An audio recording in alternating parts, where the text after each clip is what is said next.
Let me see here. Okay. Streaming to my channel too. I didn't put any. I didn't give anybody any notifications that I was doing anything, but at least it'll. Oh, that's awesome! I'm glad you're streaming it. Yeah, that's cool.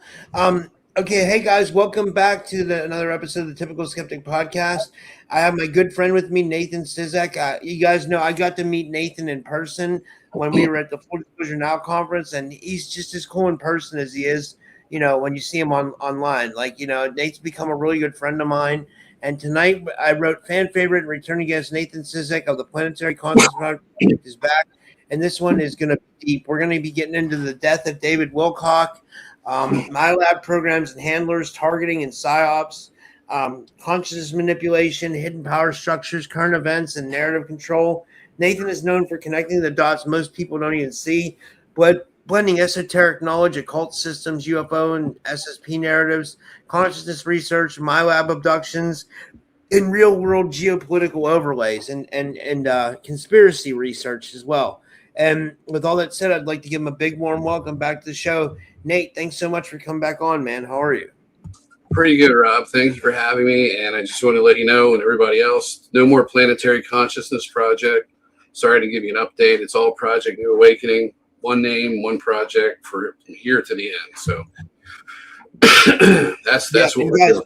We're streaming on my channel and then Nate's channel tonight too. So if you're on my channel, go over to Nate's channel and give the stream a like and watch on his channel. And if you're watching on his, do vice versa. Have it up on both screens. So and subscribe to Nate's channel too. Yeah, and So what is your take on this whole David Wilcock thing? It's crazy, right? It's I guess we could get into that first. It's the most important.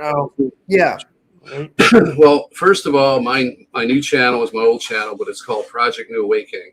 So if you're looking for it, it's not Planetary Consciousness Project. That's over with.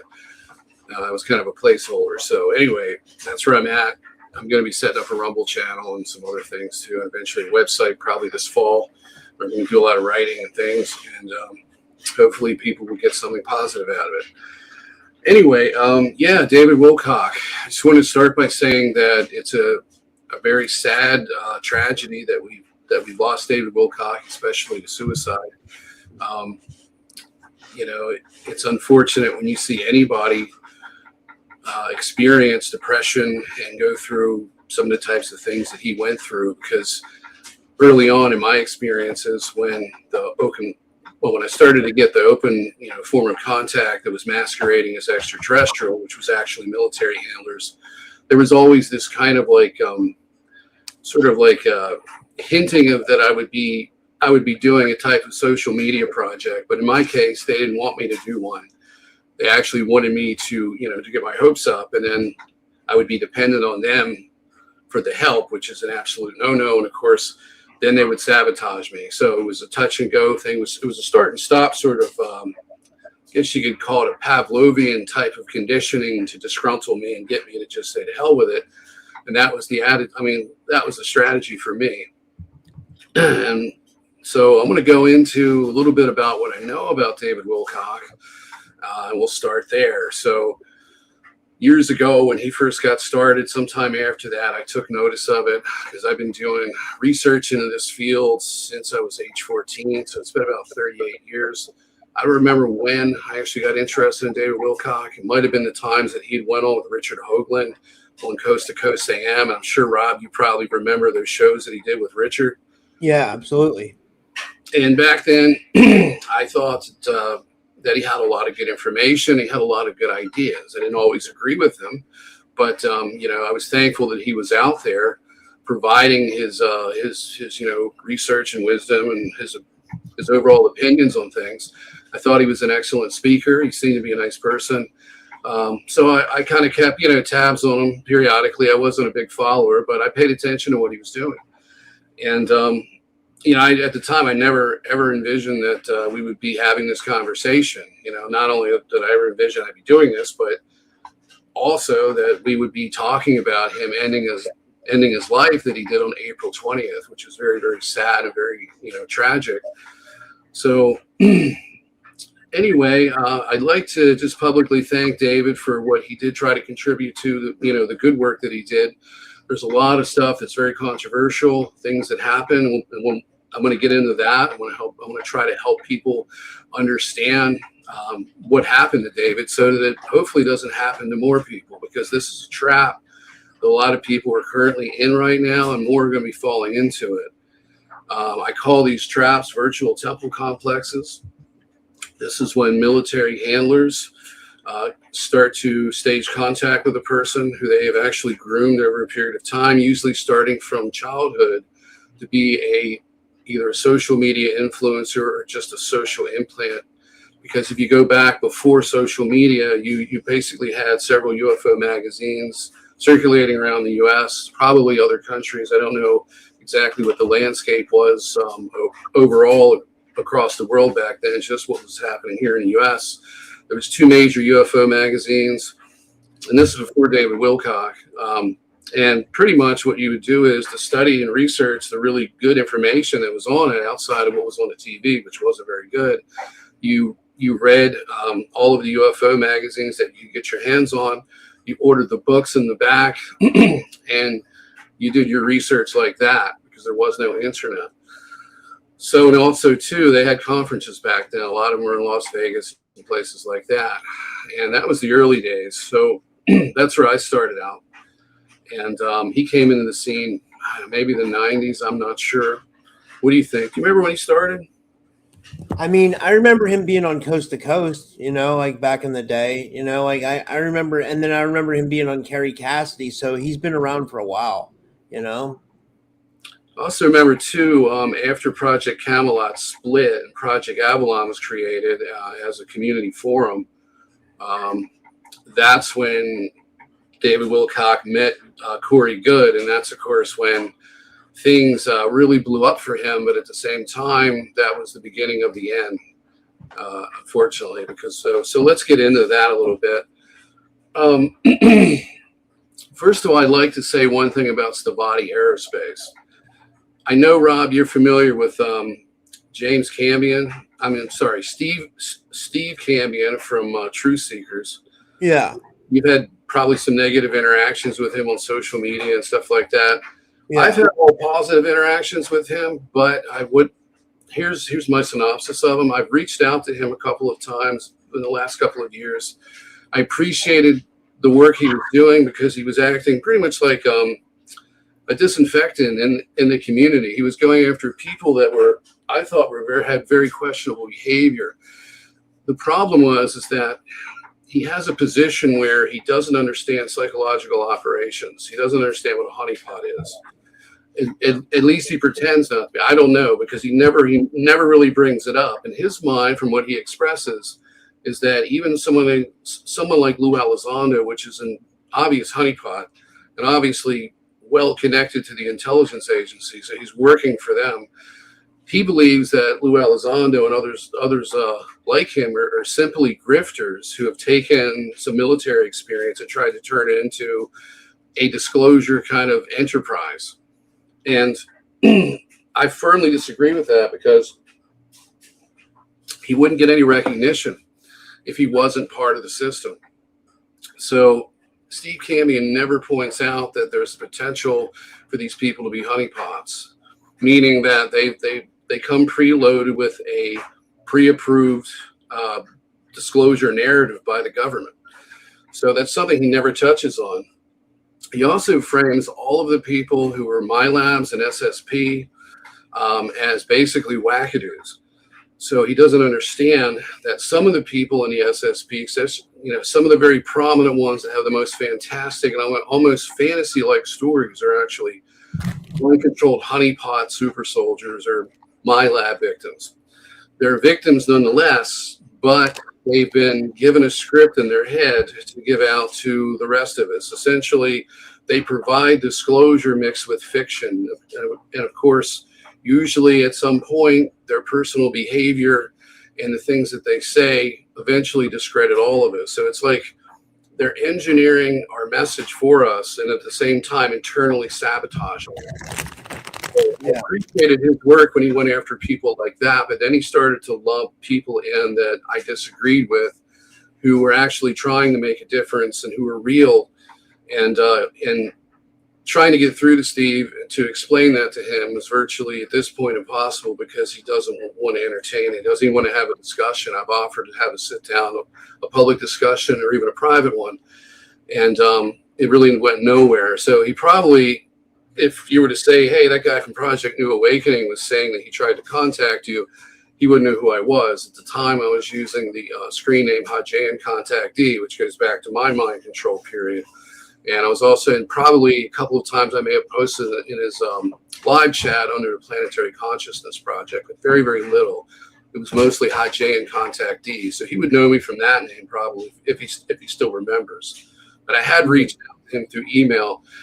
And while he was polite and while he responded to me relatively quickly, he wasn't interested in pursuing what I had to say.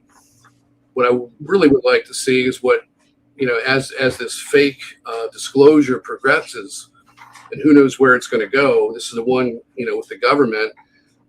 I'd like to see where he takes his show, because he's been eerily silent on that. He's talked about it, but it's kind of like the elephant in the room, because he portrays us all as being wackadoos, and if there's no aliens, there's nothing going on out of the ordinary. It's just a lot of grifting. So we'll have to wait and see if Stephen shifts and tries to focus on what's going on, with the government side of things. And maybe at some point after this white hat hoax is over and people wake up to the whole Trump agenda, and we get past that, and QAnon has been fully discredited, maybe at that point Stephen will be willing to talk. I hope a lot of other people are too. So anyway, you have any questions, Rob, for you? I haven't been following Stephen Cambion. What's he covering lately? Like, Mostly what he's been covering is David Wilcock. He was on an endless campaign. Nearly every week he would do a show on him. It was, there maybe a month or two that would go by that he would do a show on a different topic or another person.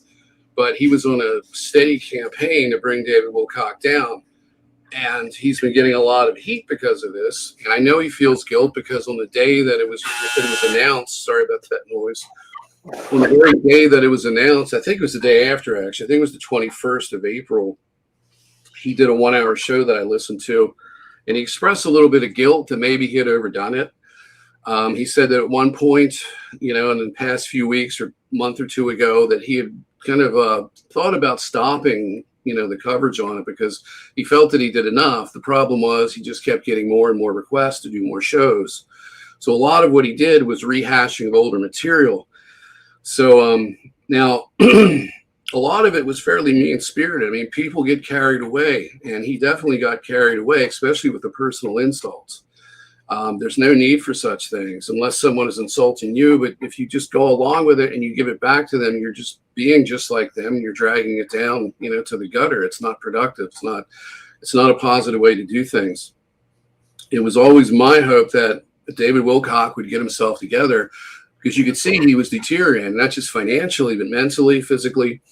And I don't want to see anybody go through that, because I know what's happening behind the scenes. So let's get into some of the stuff that was said about him through Truth Seekers that I've seen. There's so much material on that particular YouTube channel.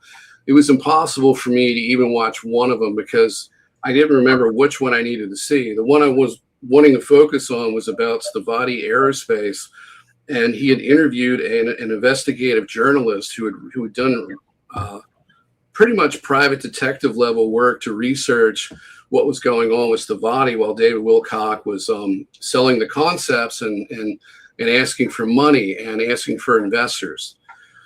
So from what they uncovered, and this was stuff that, they provided all of the documents, and this stuff could be looked up, because there was pending court cases, there was other legal issues, and they had all the dirt. So this wasn't rumor and innuendo.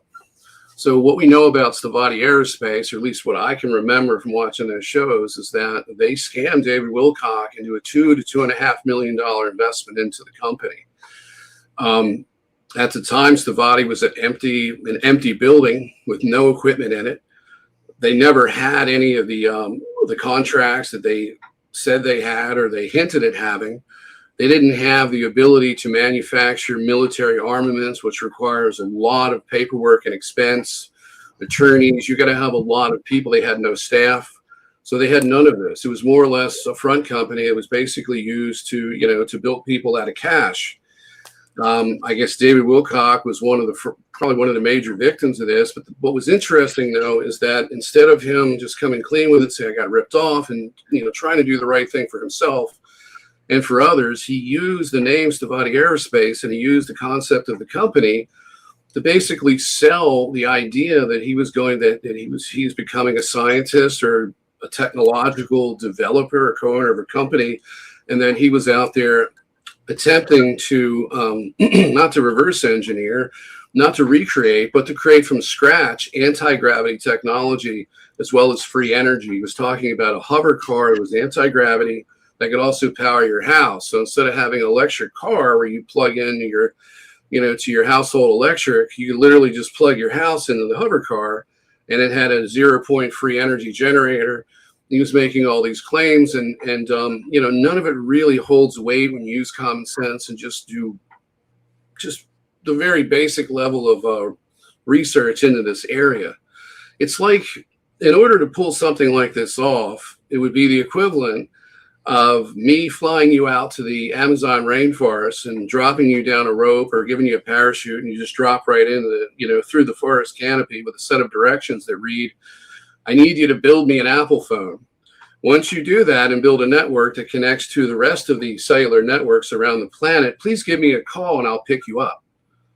You just can't do anything like this from scratch. And anyone that has been in manufacturing or been in engineering, or who has worked for a business that makes something, you'll know that it takes you have to have a foundation of technological infrastructure and innovation in order to build something. So you need tooling for one, you need experts, you need to have a foundation of science and engineering and manufacturing expertise to pull this off. And with free energy and with anti-gravity, you have a very unique situation because you have a heavy amount of suppression. No one has been able to do this before because it's been suppressed. There's been inventions that have been put under federal gag order that you can look up. The magnetron fusion engine was one that was taking, it was a large commercial truck engine that was using some type of mineral. And I don't know what else. I think it was microwaves, but they were able to generate energy so you could power a bus or a truck for about a year. I think you can get 100,000 miles out of it for $15 of mineral at the time. And they were getting ready to put these into production. They had a contract from a large company. And before they even got the facility completed to start to, the actual manufacturing process, they were given a federal gag order by the government. They seized the patent. I read the federal gag order because 20 plus years ago, it was easy to look up online, and there was a variety of websites that were, by energy activists. And back then, we were complaining about the high cost of gas after 9/11, which is nothing like it is now. So I get a chance to read about a lot of these suppressed energy patents. And so I know the level of suppression. David Wilcock, even if he had the ability to make these things, would not have been able to get it off the ground. And he didn't have, and sadly, and I say sadly for him and for his followers, it was an empty building. Stavati Aerospace at one point was renting out its building to a container trash company. All this is documented, by the way, on Truth Seekers. You can look at the documents. There's pictures by the investigative journalist of, I believe, of the facility with the trash trucks and things like that. So keep in mind the whole time that place was sitting empty. No tooling, no contracts, no advancements in technology, nothing like that, just an empty shell of a building with nothing in it. And then they started renting it out to a trash company. That David Wilcock was out there telling people week after week that these technological advancements are right around the corner. And he was doing super chats, pulling in sometimes $700 or more in an hour. I saw it was eerie how much super chats he got. Like, compared to someone like me, I might get like 1 or 2 super chats, maybe a show. And then I've seen some shows that get decent amounts of super chats. he got insane amounts of super chats. It was like insane. You know what I mean? Like it was insane the amount of super chats he pulled in. It was like it was uncanny actually. Yeah, it actually was. And I've thought about your struggle and your financial struggle, the amount of work and effort that you put in. You try to put out the truth. You give everybody at least a voice to speak so that the viewers can discern what the truth is. And somebody like David Wilcock essentially just was pushing his own narrative the whole time. And so there wasn't even a situation where he was giving other people a chance to speak. He had a select few that he gave a platform to.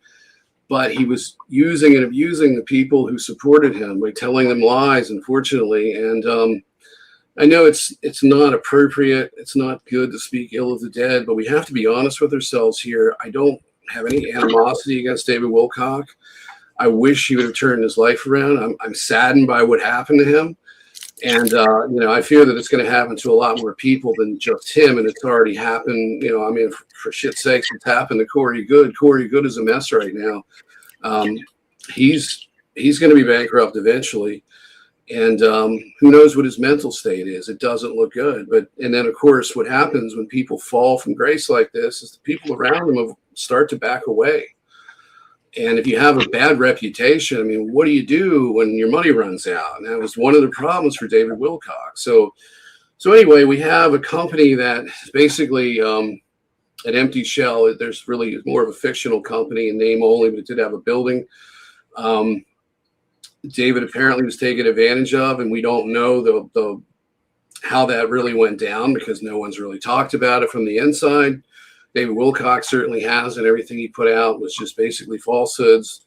The only things that Stravati Aerospace ever actually produced was 3D models and a good bullshit story. So I followed that, and I recognized what was going on, and I could see David Wilcock physically deteriorating and mentally deteriorating. At one point, his wife left him. He was involved with all of the lawsuits with Corey Good. I believe he owed back taxes, so he was bankrupt, and he was basically running out of money. So that would be the motivation for why he would continue to promote Stravati Aerospace, continue to take donations in regard to that, and continue to push the whole concept that was obviously untrue because he was desperate and he didn't seem to have a way out for himself. I mean, what he should have done, he should have sold everything that he had. He was living in a very, very wealthy area. It's called Nederland, Colorado. And I've been there 2 times. I went there back when I was 18 years of age, when it was just a little hippie town and still affordable. And they had one little stoplight, one little red light at an intersection right in the heart of town. And that was it. It was full of a bunch of tie-dyed hippies. And it was really neat. It was a neat place. I forget the elevation, but it was up at least 11,000 feet. So it was way up in the Rocky Mountains. And very interesting, fascinating small town to visit. So, and then now since then, it has been transformed into a rich person's mountain paradise where you're going to spend a tremendous amount of money to live there. It's more built up than it was. And it's still, because it's in a higher elevated area like that, you get a lot of winds and a lot of cold. So it's harsh winter living most of the year, except for when spring comes and summer hits. But you have a fairly short summer. Now, I bring that up because David Wilcock, during the last stages of his mental decline, was insinuating that the government was using HARP to generate heavy winds to make his house cold, to cause him problems. So this was just one of the things. If you followed his live stream, which, I followed his live stream maybe twice a year. I listened to what Steve Cambion had to say. I watched the clips from his show that Steve Cambion put on. So I got most of it from Steve Cambion, but I don't listen to Steve. I basically I actually listen to myself. I do my own research. I know what I was looking at. I saw a man who was in a heavy decline. And I saw Steve Cambion essentially hammering away with the goal of eliminating David Wilcock from social media, not from the earth, but from social media, so that the grift would end.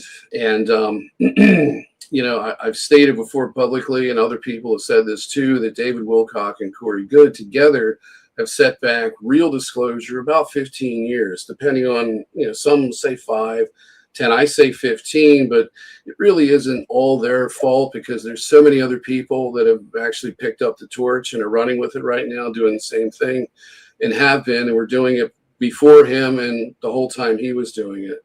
So this is an orchestrated operation. I believe it started in the 1950s when these programs got going. They set up these networks of control.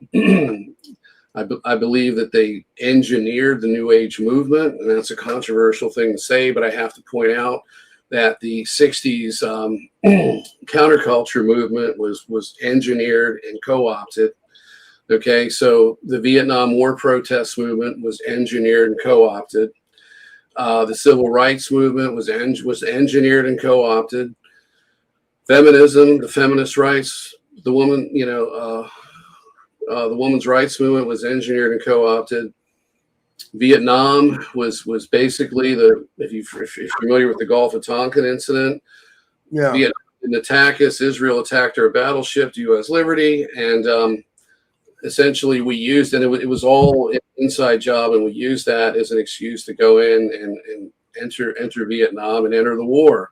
Did you say Israel attacked one of our ships? Is that what you did? I believe it was Israel working with the United States attacked USS Liberty. No, I'm 90% sure of that. I could be off by one little thing or something, but I believe that's what happened. And I wouldn't be surprised if it was Israel, knowing what we know now about them. You know what I mean? Well, they did it in cooperation with our government. It was under a plan to stage a false flag in order to give, because up to the point where Trump took office recently, the government still felt that it needed to come up with a fictional but real sounding and looking excuse to go to war. Now we don't need anything. It's just, we have a dictatorship, and it's just, Trump will go to war when he feels like it. So before, they had to have a reason for things. So by us getting attacked in the Gulf of Tonkin incident, that was the excuse to go to war. Pearl Harbor was another inside job. They knew that the Japanese were actually going to attack us, and they shut the radar system off for 2 days to make sure that they had maximum impact, because they wanted maximum, collateral damage in order to get the American people to support the war. And of course, there was a draft for World War II and for Vietnam. So there's so much about our reality that has been staged, not just by extraterrestrials, but by the governments involved that the extraterrestrials manipulate. So the reason I'm bringing all these things up, and of course there's 9/11, there's the Charlie Kirk assassination. We can go on and on and on. And what's interesting, not to harp on Israel, because again, it's not the Jewish people, it's the Israeli government. There was the dancing Israelis in 9/11 too, right? And they're saying now that they think Israel might have had something to do with 9/11. Yeah, absolutely. Israel was involved in 9/11. So was Britain and Saudi Arabia. So it was 4 countries from what we know. And, that's where they staged the hijackers are from. But rest in peace. I think we talked about this last time. Yeah. Rest in peace, Ed Dames. Ed Dames told me that Muhammad Atta was living in Egypt or somewhere like that. He said he's not remote viewed it, but private investigated it, then tracked him down. And he had proof that this man, Muhammad Atta, who was literally supposedly one of the hijackers on, the fucking plane, was now living in Egypt. So how's that even possible? You know what I mean? I can tell you why, because they weren't, there's shits and shenanigans all involved with 9/11, Yeah, absolutely. It was an inside job to get to implement the Patriot Act and set up this big spying infrastructure and to erode our rights and freedoms away, and also to shuffle the deck in the Middle East, to take out 7 countries in 5 years, which they didn't succeed with, and on and on. But and also too, Muhammad Atta's mother had called into, I think it was Good Morning America. It was either that or one of the other shows were on in the morning. It wasn't Fox though, from what I remember. But she called in and said, "My son's alive. This whole thing is a lie." And of course, they didn't take her seriously. So, but anyway, the reason I'm bringing all these things up is because I'm giving you examples of how our reality and our belief system has been manipulated. So for anyone to say, oh yeah, I agree, all that's true, but the only one exception is the New Age movement. It was never touched by the government. Is absolutely insane, because they needed to have a false awakening and a way to get to us and brainwash us and to target us. And they needed a New Age movement. So they took a desire for spirituality, for something different from what the mainstream religions were there to give, and they took the awakening and basically co-opted it, engineered a false one. So that's where we get into people like David Wilcock. And, with all due respect, David Wilcock was a walking honeypot for a false disclosure narrative. Some, mostly true. I mean, he talked about the reptilian presence, negative ETs, human trafficking. He talked about a lot of things that are actually truthful and happening. The problem is when then you combine that with things that are obviously untrue for the trained mind, and it's also in the eyes of the rational skeptics and just everyday people, when you add in the woo part of the stuff that goes over the top and sounds quite diluted, that's when you discredit the rest of the information. So that was the problem. And did you ever notice that Wilcock would make these predictions and they never came true? None of them ever came true. Right. That's a common thing by people who are being remotely mind controlled, either by extraterrestrials or by the military. And it's usually when it's the ETs are involved, or if the military is involved, the other one's involved. So it's never a singular effort. It's always the ETs working in conjunction with the military in order to do this to people. And there's a variety of ways to do this. It's not, when we talk about voice to skull, it isn't just about beaming a microwave frequency into someone's head that the brain interprets as a voice. We're talking visions. We're talking out-of-body experiences. We're talking experiences that feel very, very real in the physical, and you being awake and aware and seeing angels come into your room or ETs and things of that nature. And it's a full-scale. I would say the technology is clearly advanced enough and pretty much, beyond what you can imagine to stage a false awakening for an individual who was. Wait, I got a question, Nate. Would that even include like holographic simulations? Because I've heard that the Greys can project holographic simulations. So I'm guessing they gave that tech to the military, and the military can also do that. Everything that you hear about people going through can be simulated. And a lot of it already is. We just don't, most people don't understand exactly what they're experiencing. Of course, we kind of live in a simulation, and our reality is simply energy. So a lot of things can be manipulated in a very fluid way with the appropriate technology. But when you hear people talk about, I had the Greys come in my bedroom, and they were taking me through the wall and up to the craft, and I was going to go through another horrible set of procedures and experiences. And then they invoke Jesus Christ, or whatever religion that they're in. It could be Allah, it could be another god, and the event stops. It's a simulated experience.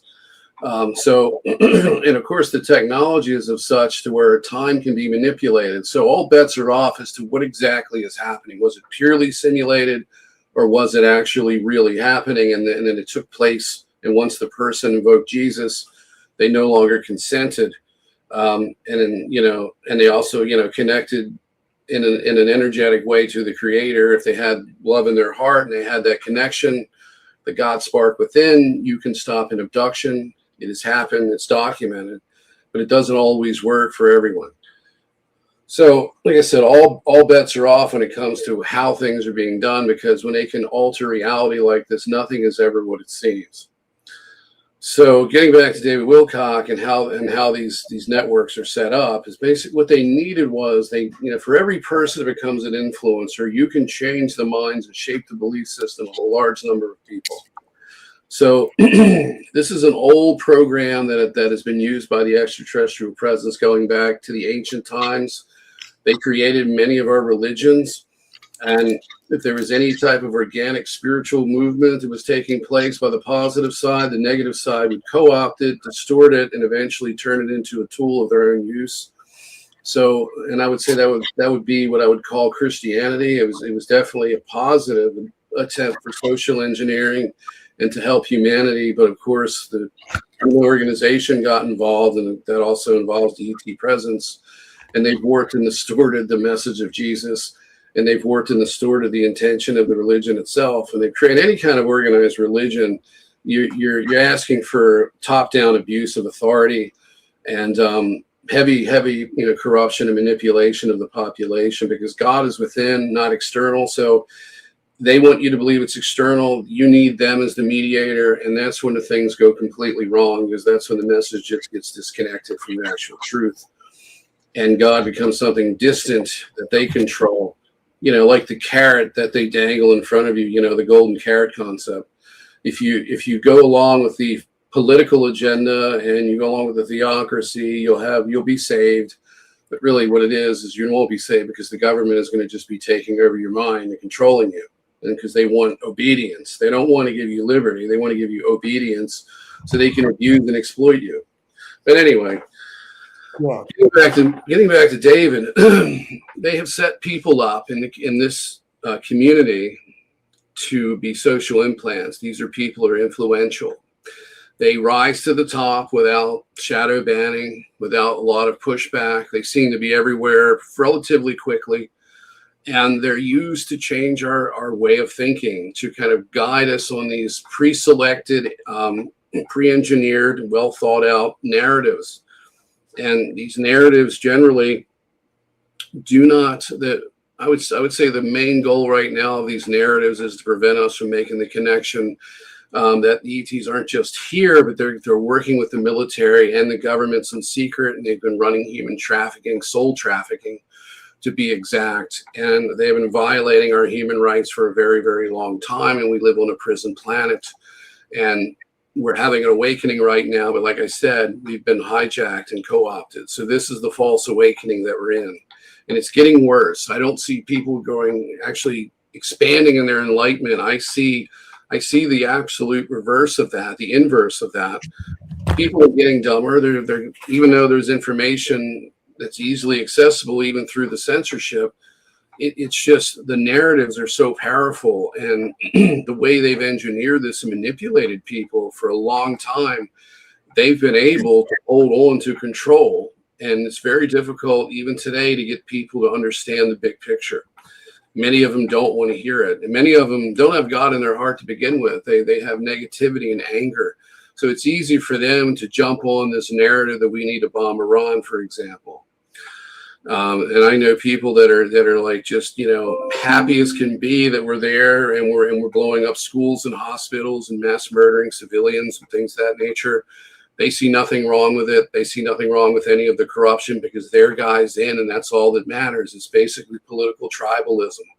I know a guy that has stated to me that he thinks that the Epstein rapes were consensual. I said, well, I guess the young children consented, didn't they? Now, this is a man who goes to church every weekend religiously, and I say that with pun intended. But he doesn't have God in his heart. He has God in his wallet, and that's the way it is. And there's a lot of people like that. They can buy forgiveness in their mind by giving a donation and just showing up with your best clothes on every single weekend, and you're holier than thou, and everybody else is garbage and going to hell. And that's how they carry themselves. They think they're better than you because they belong to a religious organization, but they don't abide by anything that they're being told. And they're more of a Satanist than anything else. If you were to compare their behavior and their belief system to that of the Satanic Bible by Anton LaVey, would be a perfect match. But they don't see it that way. But anyway, I'm going to get off on another tangent. But David Wilcock was a victim of these MyLab programs, okay? And what happens in these MyLab programs is you either get a program of suppression, to where they're making you sick, they're mind controlling you, and they're destroying your life. You can have an experience like that. You can have one where you simply just don't wake up, but you have hidden trauma, it's subconscious problems. You need psychiatric help. You may turn to alcohol or drugs. You have a life that's riddled with problems, and you don't know the origin, but you never really wake up. And then for a small number of people, you are actually being groomed from a young age to be a social implant. Someone that they have profiled that has the charisma and the ability to communicate, that can go out there and provide a narrative for the establishment. This is when I say the establishment, I mean the MyLab handler networks that are in control of people, that are doing the targeting and the remote mind control. And they're the ones that would come for you after you die to recycle you back into the programs, which is what they call a reassignment. So for this small number of people, they are groomed from a young age. They start having these experiences, they get the abductions and things, and then they start to try to sort it out, but they're guided slowly to become a social implant or a social media superstar. One of the telltale signs of this for David Wilcock was a false personality or false identity overlay. Now, this is different from having alters. Alters are basically soul fragments or fragmented portions of your overall personality that are created through the application of torture, trauma. Often, large amounts of psychiatric drugs are given to you. And in the case of the SSP and the MyLabs, you're getting technology that's alien tech that actually creates not just an altered personality, like you would have with what we know about MK Ultra. It actually creates a soul fragment.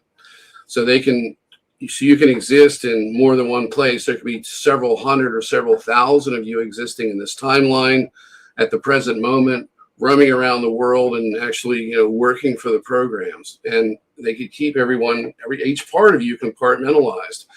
And of course, for a lot of us, we start to remember these memories bleed over from one part of ourselves to another. But false identity overlays are different from alters, because a false identity overlay is essentially a false identity that's given to you. It's like a subconscious contract. And how it works is that you may have a lifetime where you've experienced a lot of disrespect, a lot of economic hardship, a lot of disappointments, problems with relationships, and so on and so forth. And haven't we all to some degree?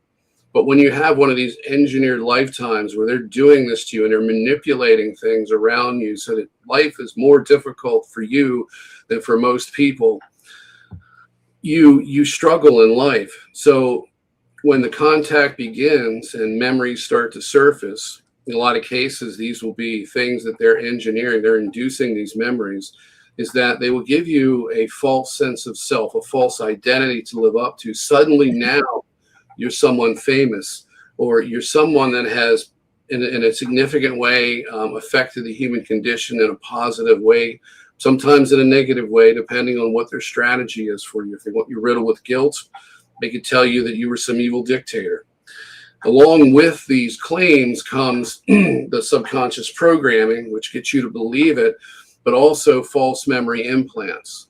And once you subscribe to this and you've taken on this identity, you've taken on the hidden contracts that come along with it, which is obedience to the programs. So it's a very, I don't want to use the word, I don't want to say it's brilliant, but it's very, it's very, very complicated. It's very advanced. It's a very advanced form of mind control that I've seen, and I've seen other people struggle with. I myself had a false identity overlay as an extraterrestrial named Zeli, and I've talked about it early on in the podcast with you, Rob. I was supposedly in a 6-way polyamorous relationship with 5 other ETs. And, they did that to me because the grandiose claims that I was a pagan god or some other person from history would not have lasted with me, because I would have met people who were also told the same thing. So if you think that you're Nikola Tesla, for example, and you run into 4 or 5 other people in one of these groups where other MyLabs congregate and people from the SSP congregate, now you've got 4 or 5 other Teslas to compete with. If I was in that situation, I would immediately start to question if any of this was true. Plus, I'm the type of person where relationships are sacred to me. And I'm a very kind of loving oriented person. I don't have they didn't succeed in doing all of the damage to me like they've done to other people where they can't function in a relationship. These are the people who then wind up getting lumped into the groups where you become a pagan god or whatever. You get a false identity. Maybe you're Einstein or Tesla or something else. For me, it had to be a relationship. There had to be a loving connection with an alien love bite. So my false identity overlay was an ET identity, not a famous person, and certainly not a pagan god in this case. Now, with David Wilcock, his false personality or false identity overlay was Edgar Casey. So he came out early on with this, and it's the same behavior. I mean, you know, I've seen people go through this and struggle with it. They admit to everyone that they are this individual that they're not, and then they get a lot of backlash. I remember listening to a Coast to Coast AM interview. I believe it was with George Norrie, and this is like after David Wilcock had said these things about himself, and he took a lot of flack for it. And he said, this is the point where I get myself in trouble by bringing this back up again, but I believe I'm the reincarnation of Edgar Casey. Now, the Edgar Casey Foundation has a test, because David Wilcock's not the only person who has claimed to be Edgar Casey. There's been hundreds, probably thousands of people over the years, over the decades, who have claimed to be Edgar Casey. So the Edgar Casey Foundation created a test. I got a question about that. Do you think in some cases some people might be tapping into the field of Casey because it seems like maybe we have an Akashic field around us, like that, like people can tap into? I'm not saying Wilcock was right. I'm just saying maybe, like people are able to maybe tap into some of that information. I'm not sure though, but what do you think about that? If you're tapping into something like that, then you would be able to differentiate whether or not that was Edgar Casey's memories and his energy and your own memories. So it shouldn't be a situation where you try to do a reading on someone and you tap into their energy field and then you make a mistake and think it's yours. That's usually when there's manipulation happening. So in every case, you're going to find that there's some type of either military, spiritual, or extraterrestrial manipulation, or all the above happening. So it's possible that they're using that energy field, which could be Edgar Casey or somebody else, to create a set of memories and then implant that into someone. But it's not going to happen organically. It's always going to be something that's a product of external manipulation. Yeah. So I hope that answers your question. Yeah, that makes sense. Yeah, that does. That does make sense. Yeah. Yeah. So in his case, the false identity overlay was that. Now, David Wilcock would never take the test that the Edgar Casey Foundation had, and they actually didn't like the fact that he was making these claims without any evidence, and he wasn't going to take the test. I don't remember exactly what transpired between him and the foundation, but he had a lot of critics that were very adamant that he was lying and making this up. He showed pictures of himself where he looked similar to Edgar Casey. He was talking about, and this was probably something he was getting from false spirit guides and so on, that your soul essentially programs your DNA, so you'll continue to look like you used to.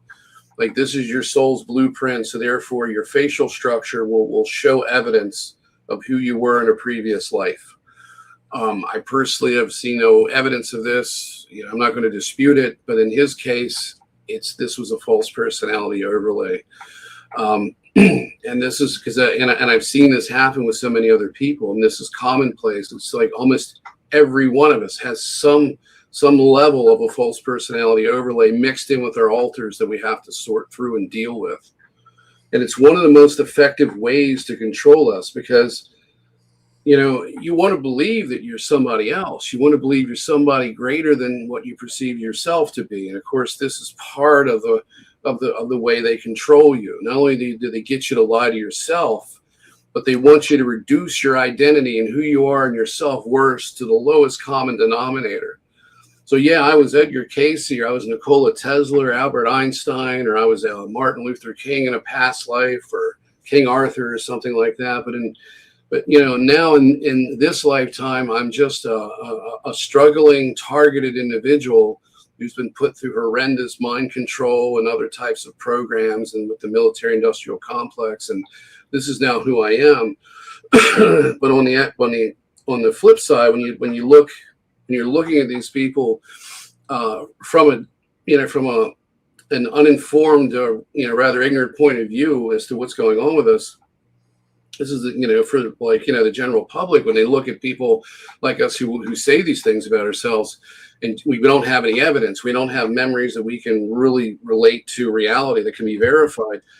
They look at us like we're mentally ill, because there's a lot of people in psychiatric hospitals that think they're Jesus Christ and other famous individuals. So, I mean, I met a person it was in a psychiatric hospital, thought he was Jesus Christ. So, I mean, it happens. People who suffer from schizophrenia apparently have entity infestations, and these entities convince them that there's someone they're not. So they literally play the same game as the military does with their mind control. It's all the same. It's a very, very, it's identical methodologies, the way these entities act and how they manipulate people. It's identical to what the military and the ETs use. So, that was one of the things about David Wilcock that kind of locked him into this belief system, because once he believed that he was Edgar Cayce, then of course, then he has to go on this life mission and do what Edgar Cayce did, but continue the work. And of course, that set him up to be the social implant, the disclosure superstar that he was. So for him, in his mind, he was carrying out a divinely inspired life mission. Now, people will say, no, I don't believe that. I think he was just a total grifter, and I absolutely disagree with that. I don't think he was a bad person, but I think over time, his moral compass was greatly degraded as his mental, emotional, and physical state deteriorated with it. So, I believe David Wilcock was heavily targeted to the end. Not only that, but he had people. Now, there's a lot of people that are saying, okay, he was that individuals like Steve Camion are responsible for his death. And that's not the case at all. David Wilcock made these decisions, and people were saying that Corey Good's responsible. Now, Corey Good played a role in it, but Corey Good was self-serving. He had his own agenda. He used David Wilcock to get where he was. Now, Corey Good, of course, is a mind-controlled MyLab asset that was used as a honeypot, just like David Wilcock. This whole thing was engineered, and it was engineered to discredit the rest of us. And there's plenty of other people right now that are standing in line to be the next honeypot superstar, and there's plenty of people who are playing that role currently. And so it's an unfortunate thing, and what we need is we need one version of truth that's as accurate as it can possibly be, that we can all meet on, that kind of like an island of unity where we can all agree on something, okay? And we're not going to get there if we continue to have these major setbacks where people are mind controlled in the community, and they put out bad information and they lead us astray. And then no one has the guts, the personal integrity. They just want to kind of stay away from it and not point fingers. There's a way to call this out constructively and be respectful of the victim involved, because the people who are producing this information are the first-hand victim. I talked about that last time I was here. It's like first-hand cigarette smoke versus second-hand cigarette smoke. We're getting the second-hand smoke of propaganda. They're getting it directly. So their life is really on the line here, because when they're no longer of use to the program handlers cancel you out. It's not just a matter of losing your platform and being discredited. You often will lose your life and become a TI. And that's what was happening to David Wilcock at the end. And of course, as usual, people back away from you because you've alienated them. So he lost his wife in this situation. She left him. A lot of his friends backed away. His family backed away. He didn't have a lot of support. No one. And isn't that like a key thing? What they do too? They like to isolate people. They target and stuff like that. Exactly. They will isolate you. They will make you isolate yourself. And of course, towards the end, where was David? He was living in a pretty isolated cabin. It was more than a cabin. He had a very nice log home. It was more of people call it a compound. It was a log home, a little piece of land. I think he had a workshop, a garage, and things like that. He was living pretty well on the money that he made. But when you live well like that, you have a lot of expenses. The property taxes alone on that property are more than most people in this country pay on their mortgage. And that's something you can't pay off. That's yeah. You think like maybe why didn't he just like decide to like downgrade his living situation. You know what I mean? Like he could have just done that, you know, like and like, you know, I don't know. You know? I think there was probably a point where he could have done that, and he did, and he just thought that he could keep going, and you know, and this was after the Corey Good fallout. But as that was kind of unraveling, I believe he got into a lot of debt to where even if he sold his house, he would be penniless at a certain point.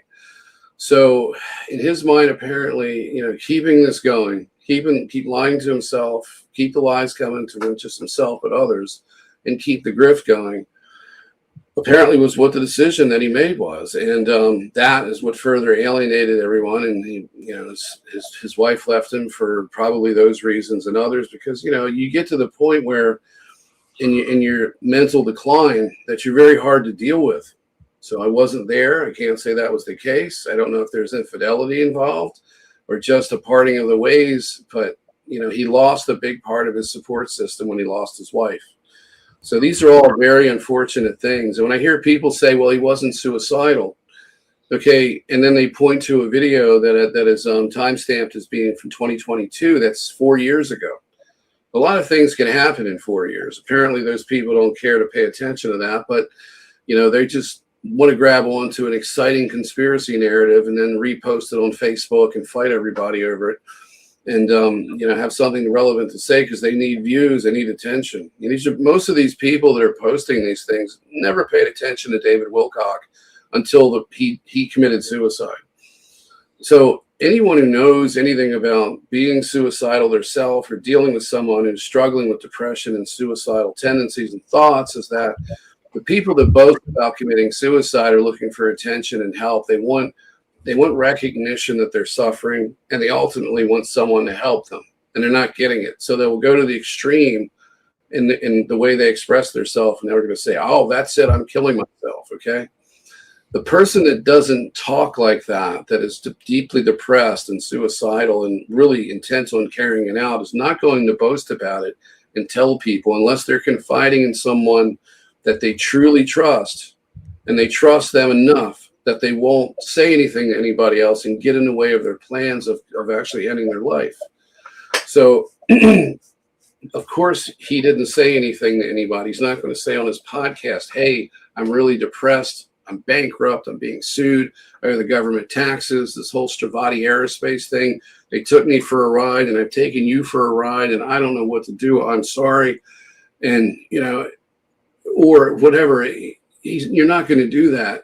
No one's going to say publicly, if they're really intent on committing suicide, that no one's going to tell everyone on a show, on a podcast. They're not going to tell anyone in their family, not going to say anything to their friends. And a lot of people, when they do it, the reason he would call the police is because, of course, he wants people to know that he just did it. He doesn't want to die in his cabin and rot until someone finally gets up off their butt and says, why isn't he answering the phone? Where's he been? And go looking for him. Nate, I got a question. I just remembered this. I've been like kind of balls deep in this whole thing since it happened. You know what I mean? I've covered it a couple times. I remember someone told me that like they said that the similar thing, the way that David unalived himself, which was a gun in front of the police supposedly. They said this same thing happened to the guy from The Law of One, Don Elkins. Like, you know, and it's weird because David kind of preached the teachings of Law of One. Did you know about this correlation, and what do you think anything of it? I don't think it's connected to those things. Those two things are actually connected, other than the fact that Law of One was another ET military psychological operation. There's truth in that information. There's falsehoods in it. But it's one of these things where they've used the New Age movement to socially engineer our belief system. So it's had a lot of impact, and you know, and so on and so forth. So there could have been a connection with that in regard to, you know, that person may have ran out of his usefulness to the system that gave him and others that channeled information, because Ra, the actual pagan god, or actually the Egyptian god Ra, was not a good person. This has been remote viewed, and it's in the ancient mythical / historical text that Ra was a tyrant. Ra was a mass murdering, genocidal, raping monster. Okay, was Ra Marduk? What do you think? Do you think Ra was Marduk? I don't know. There's people that believe that these gods go under different names at different points in history. I don't know. I don't even get into that part of it, but because it tends to just muddy the waters and makes it confusing, and it takes everyone's attention off the emphasis that I like to focus on, is that these beings are no good. And so you have a tyrannical, genocidal, raping, lunatic monster, an egomaniacal maniac type of a god figure that isn't a god. It's a false god. It's an ET playing god with technology and being put on Earth to socially engineer through an iron fist the human population in a certain region or two over the historical context of what we know as our history. So to say that anything positive is going to come out of channeling Ra or any of these pagan gods basically is saying, okay, I'm going to ignore the obvious. I'm going to ignore the elephant in the room, and I'm just going to take this as the gospel, and I'm going to run with it. And that's what they did. So, I don't believe that Ra had a change of heart since Egypt and then decided to do something positive for humanity and give us the Law of One book, okay, or that series of books. Yeah. Anyway, it doesn't talk about the simulation. It doesn't talk about the prison planet. There's so much that it doesn't go into. So, I can look at stuff like this and I can just feel the energy that it puts off. And by looking at the text and examining it, I can see how it's just part of the same alien brainwashing program that we've all been under for a long time. So getting back to what I was talking about initially there is that, excuse me, hold on, something to drink. I just want to get back to the honeypot subject. This is basically an ongoing social engineering program. So nothing is new under the sun. It's just an upgraded version of it. So when you finish your usefulness to these program handlers, they're going to get rid of you. And now with David Wilcock committing suicide, and back to that point, there's a lot of people that die what you call suicide by cop. Okay, so I don't think that was David's intention.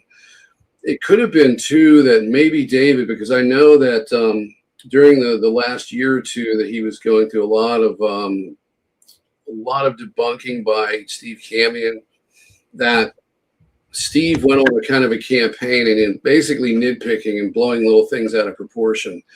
David Wilcock had a sick dog, okay, and the dog was just it was old age. He had taken care of it as long as he possibly could, and like everybody who doesn't want to lose their loved one, they don't want to lose their pet because they become a very close member of your family. And with David living alone, this dog was his lifeline. This was his companion. So he tried to keep the dog going as long as he could. And in the process of this, the trolls and Steve Camion blew this out of proportion and made it out that David Wilcock was abusing an animal. And it was just so disingenuous when I watched that show and the way he portrayed everything. And it was just outrageous to the point where someone, I don't know if it was him or somebody else, had called animal control. And this is where the story came that David Wilcock was swatted. Now, this was David's intentional distortion of the matter. So maybe in David's mind, he was swatted, but I don't think so. I believe David had the presence of mind to know that, hey, I could be swatted. Now, I mean, that could happen next, but they're calling the animal control hotline and they're telling them that I'm abusing this dog that I've been trying to take care of, that's having neurological issues. It's got a lot of health problems. I gotta have to have it put down eventually, and I don't want to face that right now. So I'm trying to take care of it, but I'm being targeted because of my dog, simply because I brought it up and I did some videos about it. So he made the accusation against Steve Camion that he and others had swatted him. And nothing like that happened. The animal control came, and this was documented on Steve Camion's side as to what exactly happened. Of course, negating the mention that this was essentially a false report. There was no truth to it. They were going too far, and they were harassing David. So this is where Steve Camion and company crossed the line. And so when you have a situation like this and somebody is under this much pressure, financial, their love life is over, they're by themselves, they're isolated, they're running out of money, they've been relying on donations and super chats, their whole social media, I wouldn't say empire, but their whole enterprise is crumbled to the point where, they're going to lose everything at some point, and then what? And then what? You've alienated most of the people. Where are you going to go? Do you have family to go to? I don't know. Probably not. Maybe if you begged people. Maybe if he got help for himself. But I mean, if you don't have anybody there and you've got V2K handlers in your head portraying the Archangel Michael, and all of these things are going wrong in your life, you're going to make some distortions, and you're going to feel that you need to lie to push back because something has been done wrong to you in regard to your dog, for example. So this is what he was dealing with. And so he had all of these people that were hating on him and essentially harassing him and taking it well above and beyond what should have been done in regard to the fraud that he was committing. He was already in enough trouble for that as it is. I remember Steve Cambion saying, why is it that the authorities don't get involved? And I sent him an email and I said, hey, the reason why they don't get involved is because he's a military MyLab asset.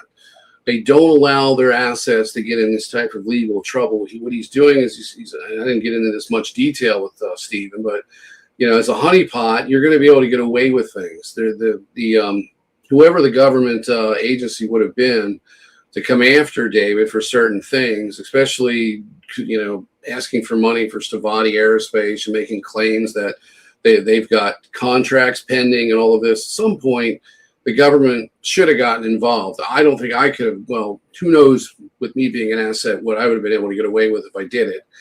But the average person wouldn't have been able to get, to carry on something like that for as long as David did without somebody in government covering for him because of who he is. Not because who he is as an influencer, but who he is as a MyLab. And then secondary, an influencer. So there's a lot more to the story than people realize. And, there's no exclusively guilty party here. I don't see Wilcock as a victim just as much as he's guilty for making bad decisions.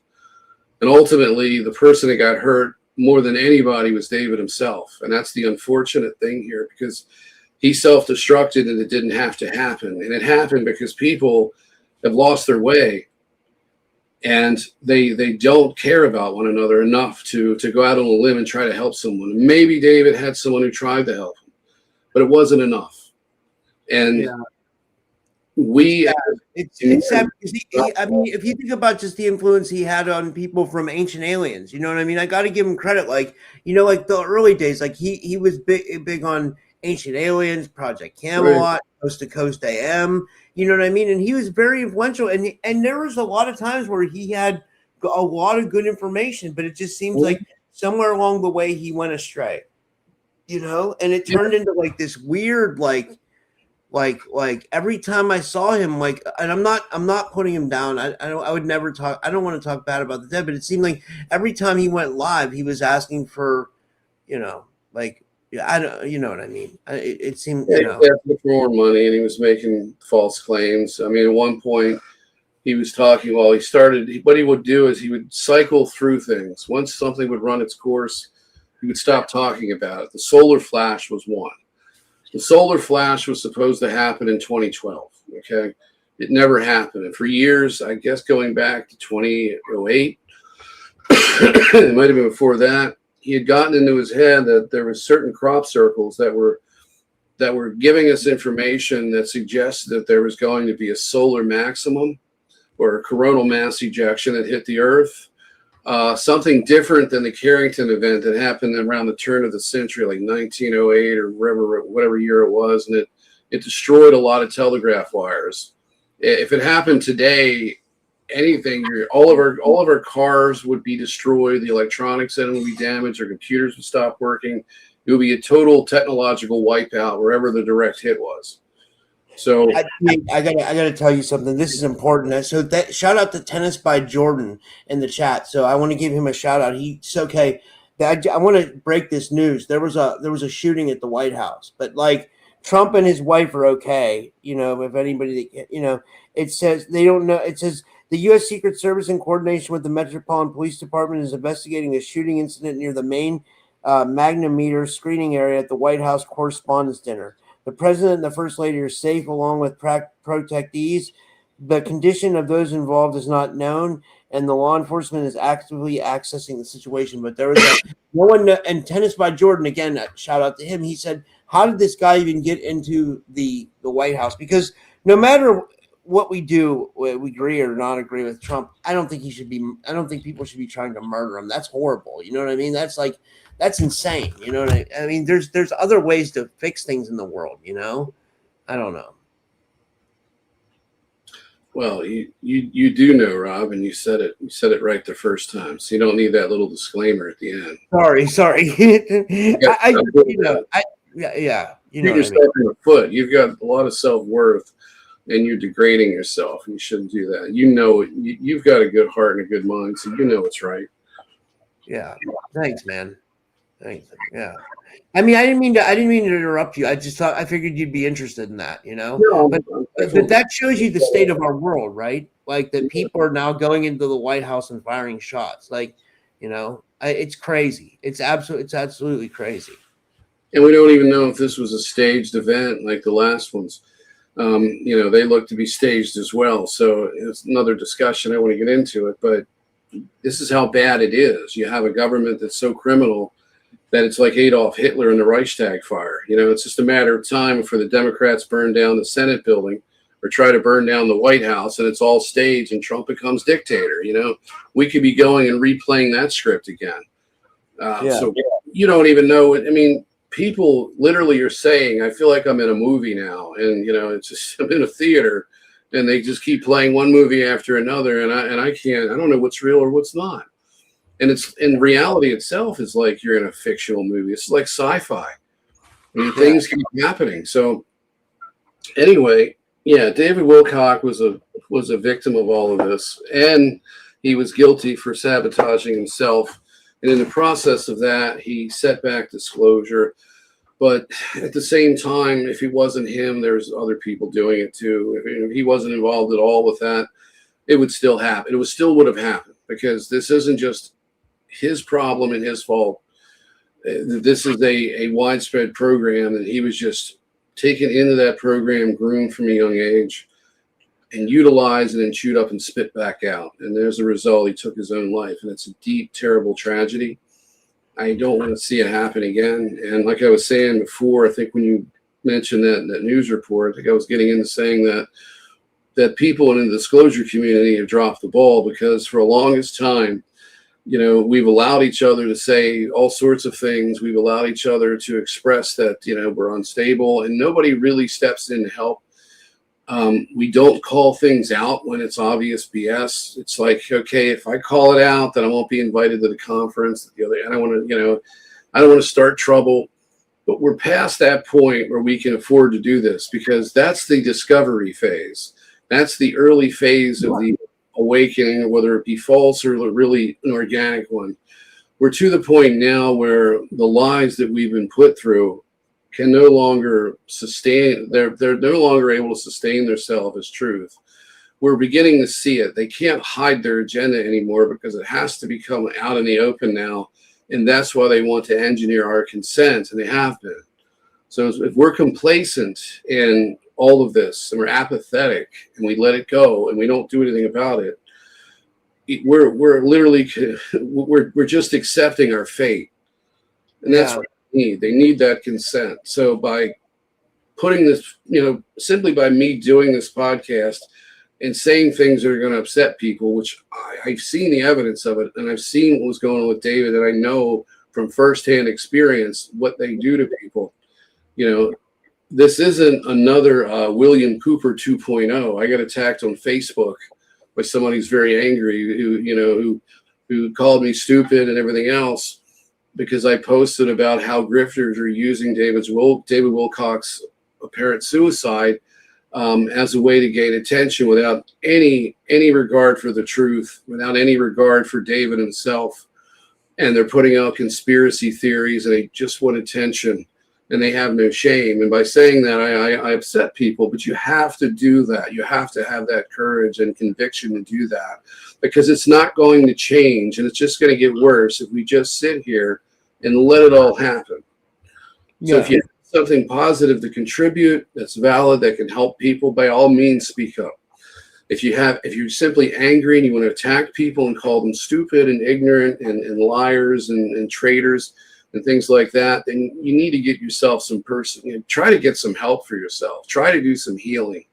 Think twice before you lash out at people, and not only make a fool of yourself, but you hurt other people, and you inspire other people to do the same negative things that you're doing, and that just makes it worse.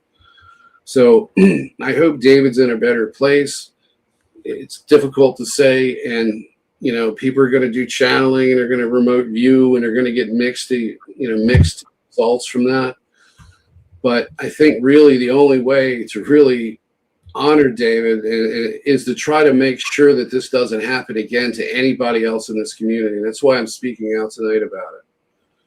Yeah, that's a great point, man. And you've been, I think you've been really fair on your observations of David, and I know you know a lot about this, because I've talked to you many times. You've watched a lot more episodes of Truth Seekers than me, and you know exactly what was going on with the whole situation. Like, I know you do.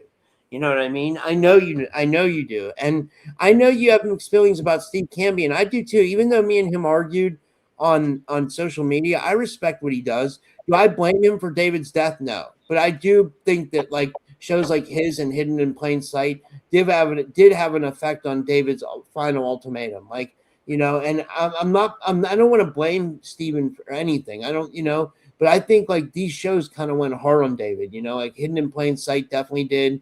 And so did Cambion, it was two shows that were, and I mean, David was a much bigger fish. I'm sure he saw that stuff, and I'm sure it had to affect him, Well, yeah, he was going back and forth with Steve Cambion, making accusations and stuff like that. But for every person like Steve Cambion that does exert or express some excuse me, who has some level of self-control, self-respect, and is not going to go too overboard with the verbal abusiveness, you've got other people that have no filter whatsoever, that are very angry individuals. And I don't know if that other podcast you mentioned is something like that, but I have seen little clips that have popped up. I think it's been on Facebook recently and over the years, where people viciously attack David Wilcock and other people. I mean, and they have no regard, no respect for even for themselves. It's not just those two podcasts. You mean it's other podcasts too? He was getting hit from multiple sources.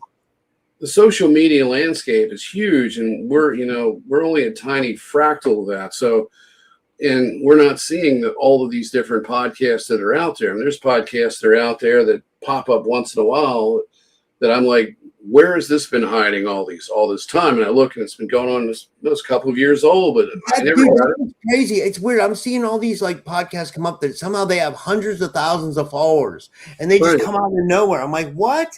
It's almost like Mandela effect podcasts. It's like, did they are planted podcasts by agencies, because they always will be like somewhat of a mainstream UFO or conspiracy, pushing like a certain narrative or agenda. And it's like, where were you at all this time when we were on YouTube grinding for years? Like, I didn't see any of these people. You know what I mean? Like, I knew exactly what you're talking about. These are like pop-up podcasts that come out of nowhere, and you don't ever see any of their growth. You know what I mean? Like, if they were that popular, we would have noticed their growth. Like, for example, like there's someone like Billy Carson, right? Like a lot of people know about Billy Carson because of his following. You know what I mean? So he's promoted in the algorithm. If these other podcasts that are kind of popping up had any justification as far as like a following, we would have seen it. But the fact that they're popping up with all these followers is so weird to me. Well, it's a combination of being artificially propped up by the algorithms, of course, to where people who, when they look for these subjects, they never see you or I or any of the people in our circle. They'll see these people that are pre-selected, that are pushing a mainstream narrative. So you have that going on. Then you have people who have channels that have very few views but large subscriber bases because they pay for a bot service to give them subscribers and people or fake people to comment. So you have those types of people. And then, of course, you've got the complete, the complete government grift versions, like Lou Elizondo that just does interview after interview after interview. He's done 300 interviews in a year or something. And he's all over the place, but he's not saying anything. He's not saying anything. He's saying a fraction of what Stephen Greer's been saying for decades. But yet everyone wants to hear it. Everyone brings them up. So you have all that. I wanted to get into something else that's somewhat related to this. Okay. Recently, I've heard that people believe that Eric von Däniken was murdered by the cabal or the Handler networks. That sounds crazy. That sounds crazy. I'm sorry. People die all the time. Okay. None of us are going to live forever. I think he was in his 90s. Yeah, so that's why it's funny. But plus, nobody had any reason to murder Eric von Däniken. It wasn't like he was exposing Black Ops networks or something. I mean, he was absolutely a pioneer, and I have a good heart for him. You know what I mean? I really like Eric von Däniken, but I don't think he was a threat to the system as far. You know what I mean? So for people to say that he was murdered by the cabal just makes absolutely bonkers sense. Yeah, the same thing goes for David Wilcock when you say he was murdered because of the work he did. No, he wasn't, because if that was the case, he would have been shadow banned. He would have been threatened from the beginning. He would have been physically targeted with psychotronic weapons. He would have had all of the things that I and others had went through. And so he wasn't targeted for his work. He was essentially targeted towards the end because it was time to shut him down. The MyLab handlers were done. It was time to reclaim David back into the programs. And I'm 52, David's 53, or was 53 when he passed. So, for me, the termination date, according to what I've been told and threatened with, is 55. And I plan on going out on my own, under my own rules, when I'm ready to go, not when they want me to go, because I no longer abide by any of the contracts. I control my life. I wouldn't be able to do what I'm going to be doing soon and what I'm doing now to the level I'm going to do it.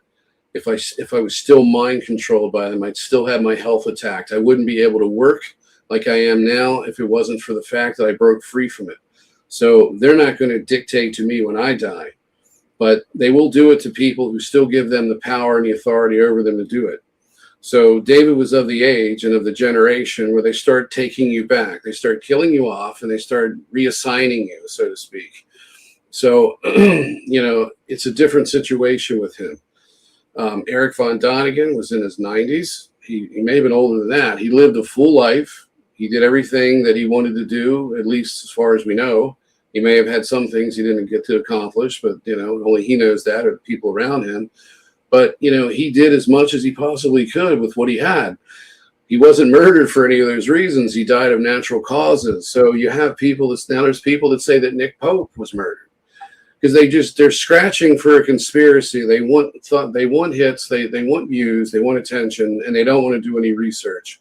And they certainly don't want to talk to people like us to get to the truth of how these things really work, because they're scared to death, like MUFON, to talk about MyLabs. They don't want to talk to anybody that has an insider point of view from firsthand experience, or someone that's truly worked with people like us and who knows what we're going through and has spent their lifetime researching, and they don't want to talk to them.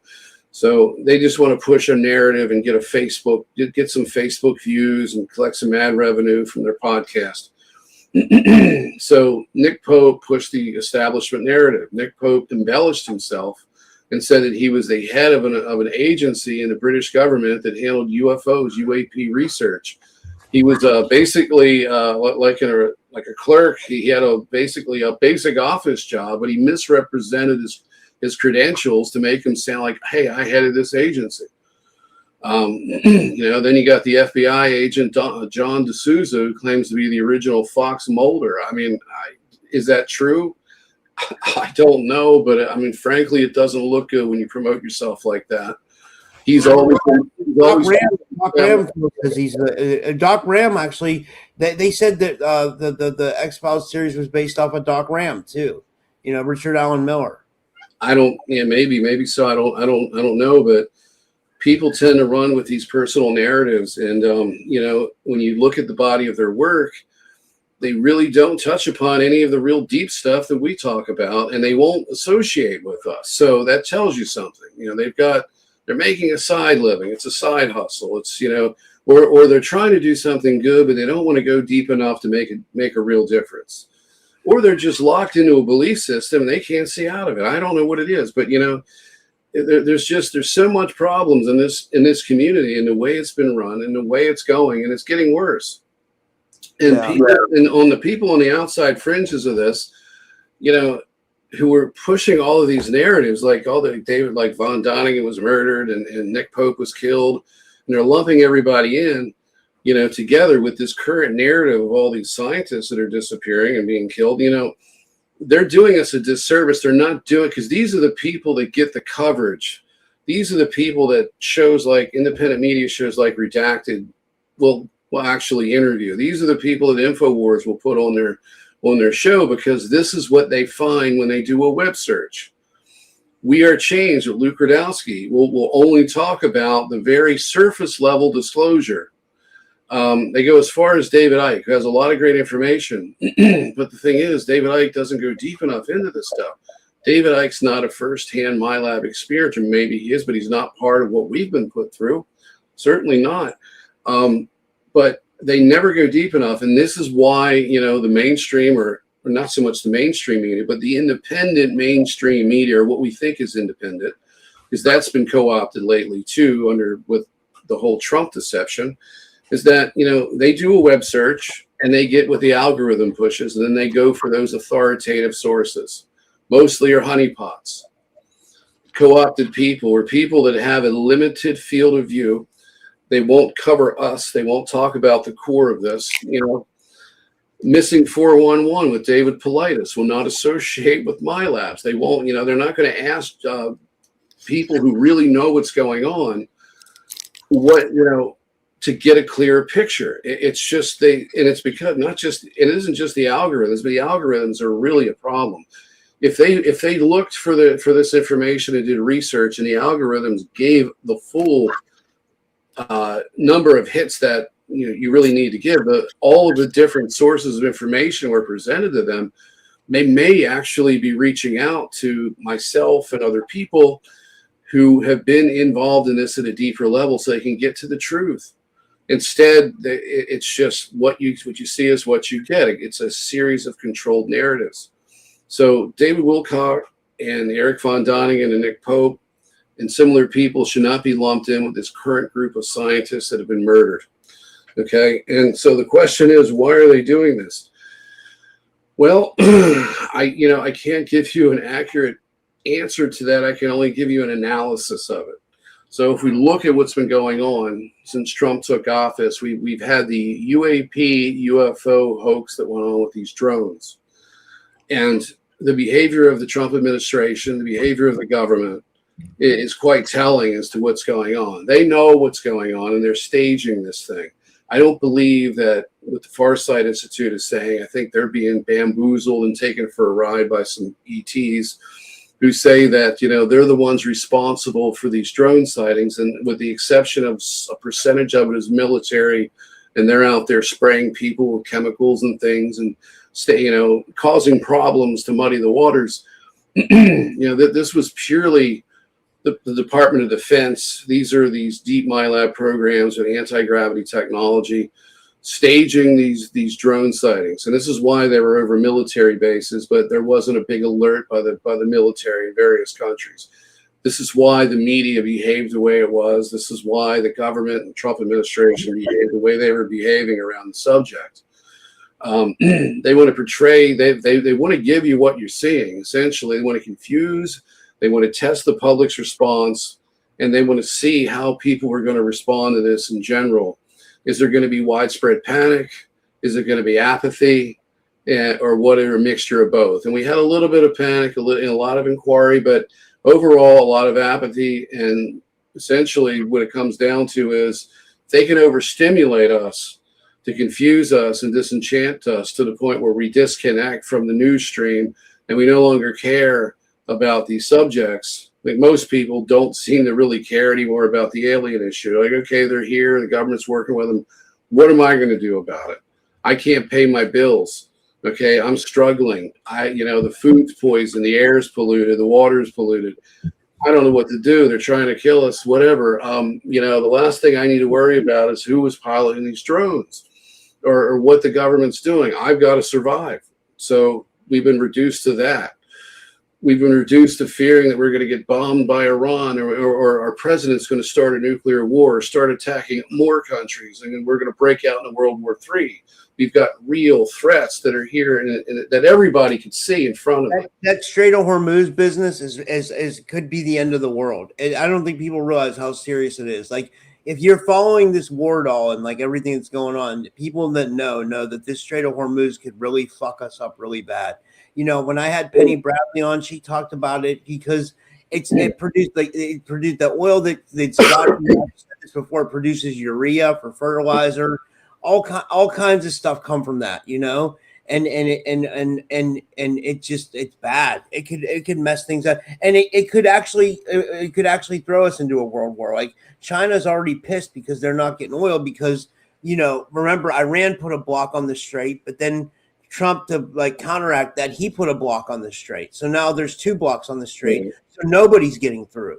You know what I mean? And China is pissed about that. You know what I mean? Because they want their oil. You know what I mean? Because guess what else comes from this? Microprocessor chips or whatever.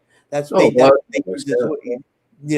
like I'm sure China wants to be, access to their technology and then someone when I watch this good channel, shout out to Ani who comes on my show, Ani Sophine. She was telling me about this channel called S2 Underground, which is really good.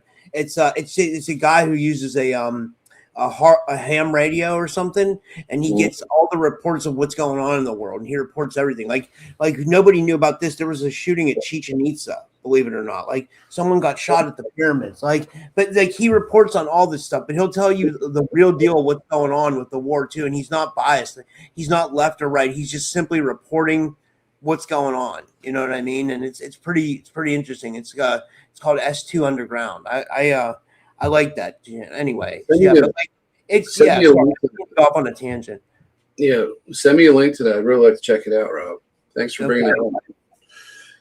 Do you remember back about, I don't know, 6 years ago or less, when we started having these, and it was throughout the U.S. and Canada, we were having all of these food processing plant fires. Remember, there was a cattle farm that exploded. They said it was a massive amount of methane. It was in an enclosed structure for cattle, basically. Cow parts, yeah. The cattle blew the whole thing up. Yeah. And then we had airplanes crashing into food plants, and we had all of these strange explosions. Things happen.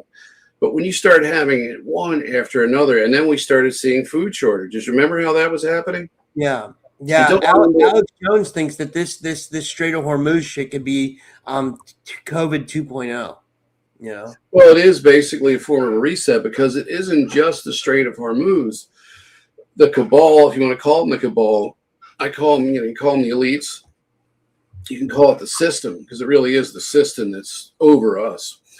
What the system is doing is the system is staging, where before it was food processing plants and things to do with farming, agriculture.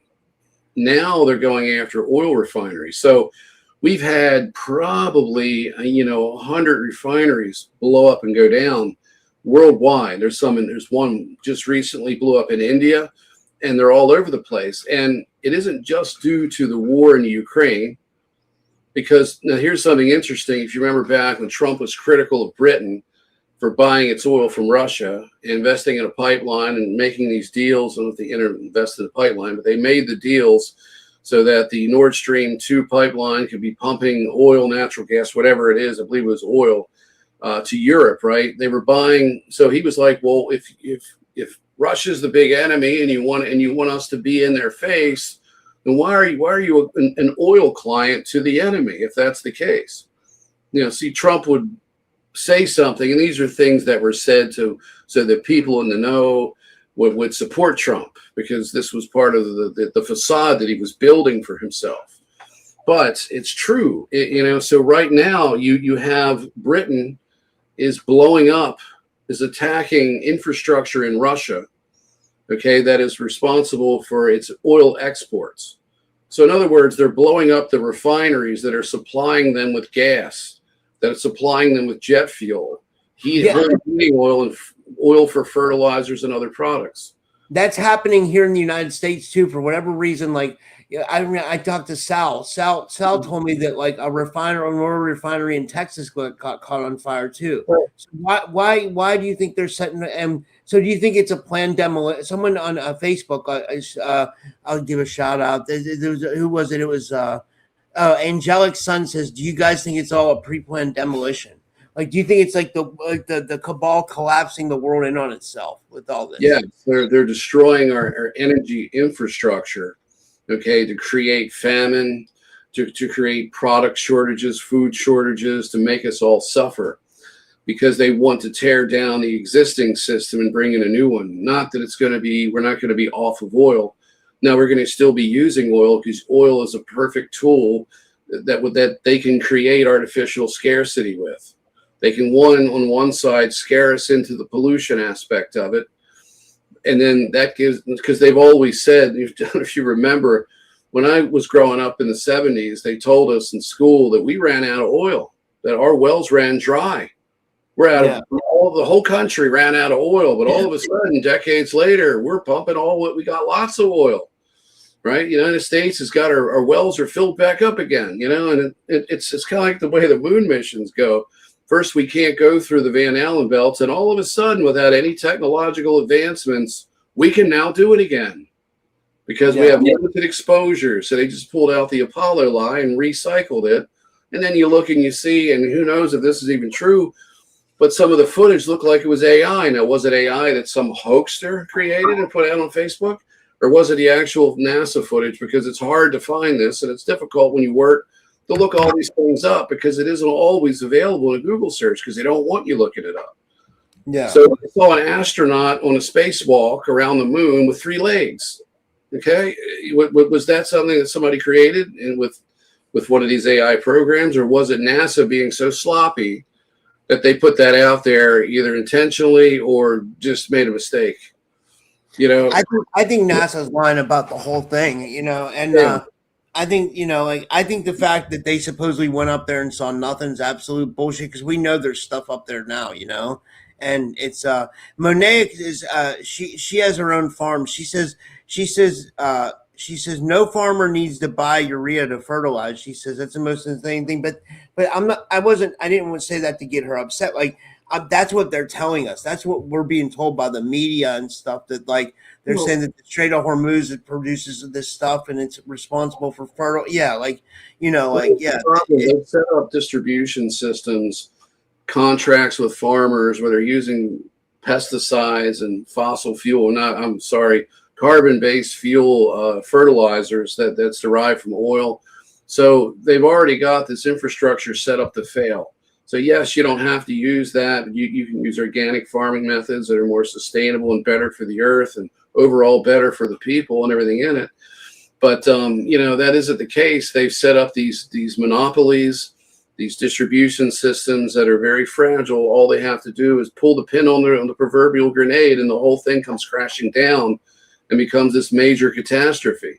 So, why do we do things this way? Because the elites are psychopathic and sociopathic, and they want to destroy and kill us. When they stage a catastrophe, a disaster, they get richer, they acquire more property, more tangible assets, and fewer people are on the earth as a result. So that's the problem. Sure, we don't have to use it, but we're forced to use it. And it's not that, and we're forced to use it because we give consent and we allow this to happen. That's why we're forced to use it. One thing that I picked up was when Trump said that he wanted to bomb the power plants of Iran, and then I heard if he does do that, that like many people will die, because like they need that power.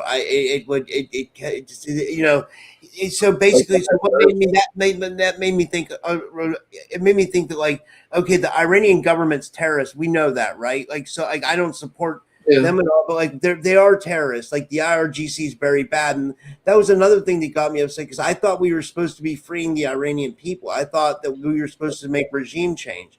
I thought that, and that's why the people were protesting in the street, and their own government mowed down 30,000 people. You know what I mean? So like now we're threatening them by not to knock out their power plants. So they're probably thinking in the back of their head, they're like, well, this isn't any better than what my government's doing. What is going on here? That's worse. I mean? It's worse. And, the people that need to be liberated the most are the people right here in the United States. Because if we can liberate ourselves or someone can liberate us and give us the control back, the world would be a much different place. Yeah. This country is the one that's is the big funder of terrorism, despite what they say. They're always making that accusation in other countries, but it's us who funded and created ISIS to the point. I mean, we weren't responsible for the genesis of it.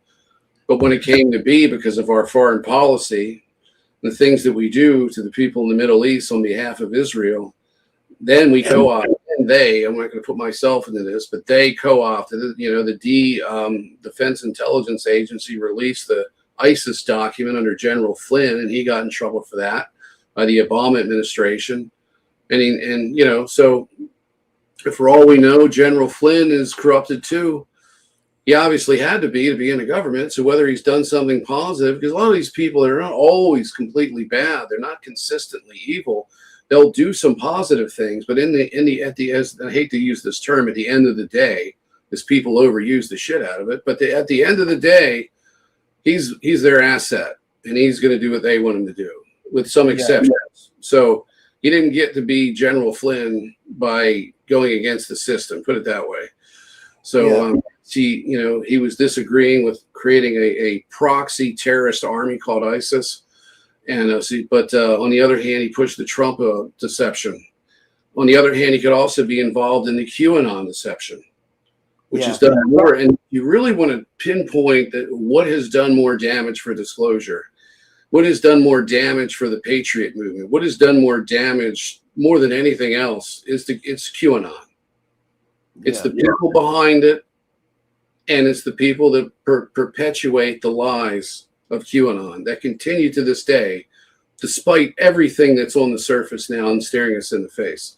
It is unbelievable that people still believe in this shit.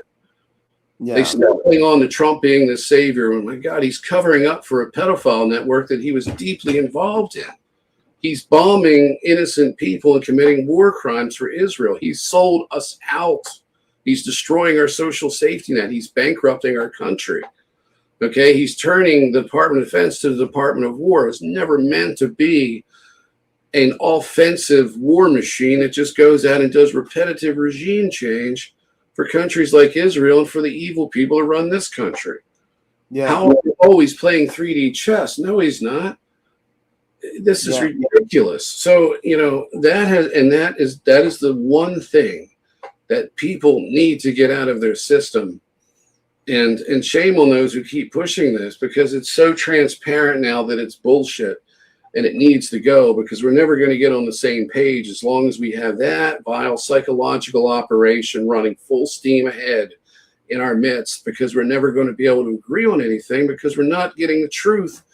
And it's like a call. You know what I've been saying, Nate? Like, I'm not right or left. And I've always been, because I have conservative values, but I'm not right or left. But like, one thing I can call out is that like, every country that is involved in this war is heavily, heavily corrupted. Like the IRGC in Iran is horrible and heavily corrupted. Fucking Israel is insane. They're like a terrorist state. Some of the shit they're doing with Gaza and Lebanon, and that's not even including their past actions, like we talked about in Vietnam, and they killed JFK and everything. And there's so many things we could say. And then there's our country. We're like the big bully. You know what I mean? We're like the bully that's now, which we never were. We were never supposed to be. I don't think that was in the scope of the founding fathers. I think if the founding fathers were around, they would say defend your borders. Like they would for the government too. Yeah, get rid of it now, but save yourself. This is how you're going to save yourself. Get rid of them. Take them down through an armed insurrection, is what they would say. They would say the Second Amendment was specifically put in the Constitution for exactly this reason that you're going through right now. Don't sit on your ass anymore. Go out and overthrow these bastards, take them down, and try to reassemble the government under the vision of the Constitution that we wrote. That's what they would say. Yeah. But people are domesticated like farm animals. This is Animal Farm 2026. Okay, we're not even to the point of the animals rebelling. Everyone's still content with their widgets and their bullshit, and we can't even get a unified message to the world that we're being violated, that these programs are happening. Children are being abducted. Humans are being trafficked. Their souls are being trafficked and manipulated by a sinister alien presence that's here, that's corporate in nature, that is exploitive, and it's evil to its core, regardless if it's the Galactic Federation, the Reptilian Empire, whatever you want to call it, whether it's Solar Warden, Nuffwaffen, or however you say it. It's all sinister, evil garbage, and none of it's positive. No clandestine secret space program that violates human rights to the very level of the soul can claim that it's of the good guys, the white hats, or the positive ETs. And they're committing human trafficking. They're kidnapping people, whether they're reversing their age or whatever they're doing with the 20 and backs. I mean, it's actually it's human trafficking on a galactic level. It's like Renetta talked about, and also Carrie Cassidy talks about. I think they got that right, where they said that a lot of this human trafficking is going off world. And that's why a lot of people don't come back. It's cosmic Satanism too. It's might makes right. These people are evil, and these beings are evil that are running these things. And if you don't make every one of if your worldview and your behavior, how you carry yourself, and what you do is centered in the heart with love, then this is the result. These beings aren't any good. This is in Draga Reed. I saw the clip where he was talking. I think he might have been on your show. I don't remember. But he was talking about, he was. And he was talking about this is conquest. This is might makes right with all of them. So if anybody, these groups, there's no positive and negative here. It's mostly negative. It's not good. It's like saying the United States is better than Iran, or Iran's better than the United States. Neither of them are any good. Yeah. As above, so below is very accurate, because what the horrors that are going on here on the surface are happening up there and out there. So this is a spiritual rot throughout this portion of the universe. Absolutely. And then you have these other groups that don't want to interfere, and I think they're part of the control system. They're there to give you the illusion that someone's there to help you, but yet they can't interfere until you've raised your consciousness and raised your vibration. Well, how are you going to do all of that if you're being perpetually tortured by a satanic-oriented, trauma-based mind control, social and economic system? Okay, yeah. Religions that are more satanic than divine. How are you going to rise above all of that?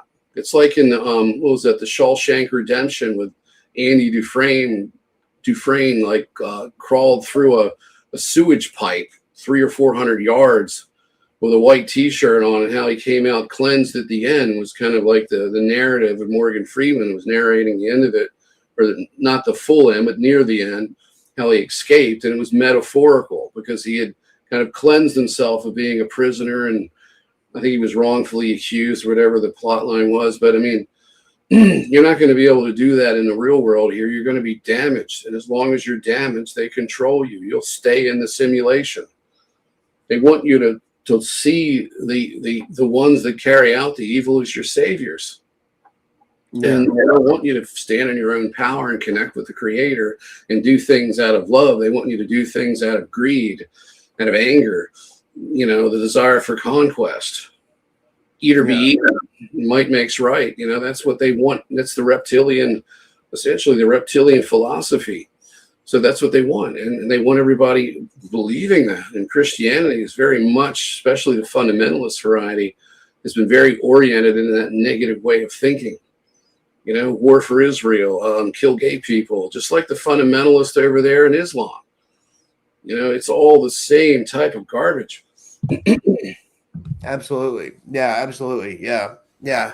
And they're trying to start like some kind of weird civil war here with like Christianity and Islam, Did you notice that's happening too? Like they're trying. That's their next. That's another big move. That's the rage bait on Twitter. There's so much of it. I haven't seen much of it to be alarmed by it. So I it's kind of missed that in amongst everything else. Yeah. But that's something that's been going on for a while. And of course, with the Iran war, yeah, there is an aspect of that in the news media because they want you to think this is a holy war. I mean, so yeah, I've talked about that before, but I don't know how much it's actually grown since the last time I was here. But yeah, they've always used one religion against the other to substantiate these unholy wars that they keep doing. And people will keep falling for it because most people are low information. They don't do any research. They don't look outside their news media, and they just sit and get programmed. A lot of people are on gabapentin, for example. It makes you loopy. It makes you basically reduces your brain activity. So they'll give it for anything. Menstrual cramps, you got a sprained ankle, gabapentin. You're a little depressed, gabapentin. That'll put you to sleep, make you numb. What's wrong? You got back pain, gabapentin. You got gas, gabapentin. Gas pain, it'll take care of that too. Cavities, stains in your teeth, gabapentin. Hair loss, gabapentin. Take it. Take some Suboxone here. You can drive a tractor trailer and be wasted on all this shit, and we don't test for it. Just get it, take it, and go. Drink some alcohol too. Just don't smoke weed because that is the end of civilization. God forbid if everyone smoked pot or just weren't being arrested for it, civilization would crumble. So take your gabapentin, your Suboxone, and drink up. And vape. Yeah, do whatever you got to do. Just stay out of our way because we're in control and we're going to destroy the world with or without you. I have to give Trump props for something. One good thing he did with Rogan recently was he legalized the treatment of ibogaine and other psychedelics for addiction. Did you see this? Yeah, that's a positive move. And like I've said, these politicians such as Trump and others, they're not going to do all bad things. Adolf Hitler didn't do everything consistently bad. He did good things for Germany as well because you have to get support of the public. But when the public is so foolish and apathetic, they're like, "Oh, I love Trump again. We're going to use ibogaine for addictions. That's great. So proof that he's the real deal." No, take what you get, take what you can get on the positive side, but don't ever forget the bigger picture of what's being done to us. So don't let that distract you. But yes, that's a move into the positive. So that's one good thing out of a lot of bad things. So anyway, I wanted to get into these scientists that are being killed. Why is that? Well, I'll give people a tip like I always do, is that if you can't figure out why it's happening, look at the effect on society and then walk it back and then try to make sense of it. This is obviously a psychological operation. They're killing these people. Some of these people have disappeared, like in the missing 411 information, where they're hiking with a group of friends and they just suddenly vanish into thin air. That's happening. So I think you've had some suicides and maybe a shooting or something. There's been a lot but they're killing these people nonetheless. They're making them disappear. They're killing the ones that are laying there dead that people found. So why are they getting rid of all these scientists? I think we're up to 12 now, and there maybe it's happening in other countries. I don't know. But why are they doing it? Well, obviously, this is connected to the drone deception. So the question is, what are they going to do with everything that they're doing? It looks like it could be, and I'm not saying it is or it isn't, I'm saying it could be a possible blue beam type of operation that's going to be happening. All of this false disclosure that they're pushing right now, that's only going to talk about mostly reverse engineering with some hints of possible alien hybrids, right? Now, of course, that's going to be unconfirmed. And then you've got the establishment narrative. They're going to talk about little green men, bring up Roswell and Rendlesham Forest. They're going to Rendlesham Forest us to death. We're only going to get so far of this. Well, what is the main goal of this? Okay, so what could they benefit from? Well, of course, if you can manufacture an alien threat, then you could possibly get people more on page with a technocratic, globalist-run world government where we're all in this together. There's one possibility. Another possibility is to overwhelm us with all of this negative stimuli to the point where we shut down and we just don't care and just do what you want. I just want to live my life. A lot of people have that attitude, what can I do about it? I can't do anything about it. Just let me make it to my retirement. Let me collect my Social Security and then let me die in peace. So many people have that opinion, and whether they got children or not. And I think, those who have children should take it to heart to not think that way and want to change things for their children, because they don't want them to live this dystopic reality. But people are selfish, and they don't want to take a chance and get themselves hurt. They want to live comfortably regardless of the situation, so they'll do nothing about it. But so I think it's possible that we may have a blue beam event coming. You may have that, or we may just have sensory overload. This is just part of the social engineering program. They're just going to keep us semi-informed of this ET presence, but never be specific as to what it really is and what it really means and what its role really is. But rest assured, one thing you won't get is you're not going to hear about a secret space program.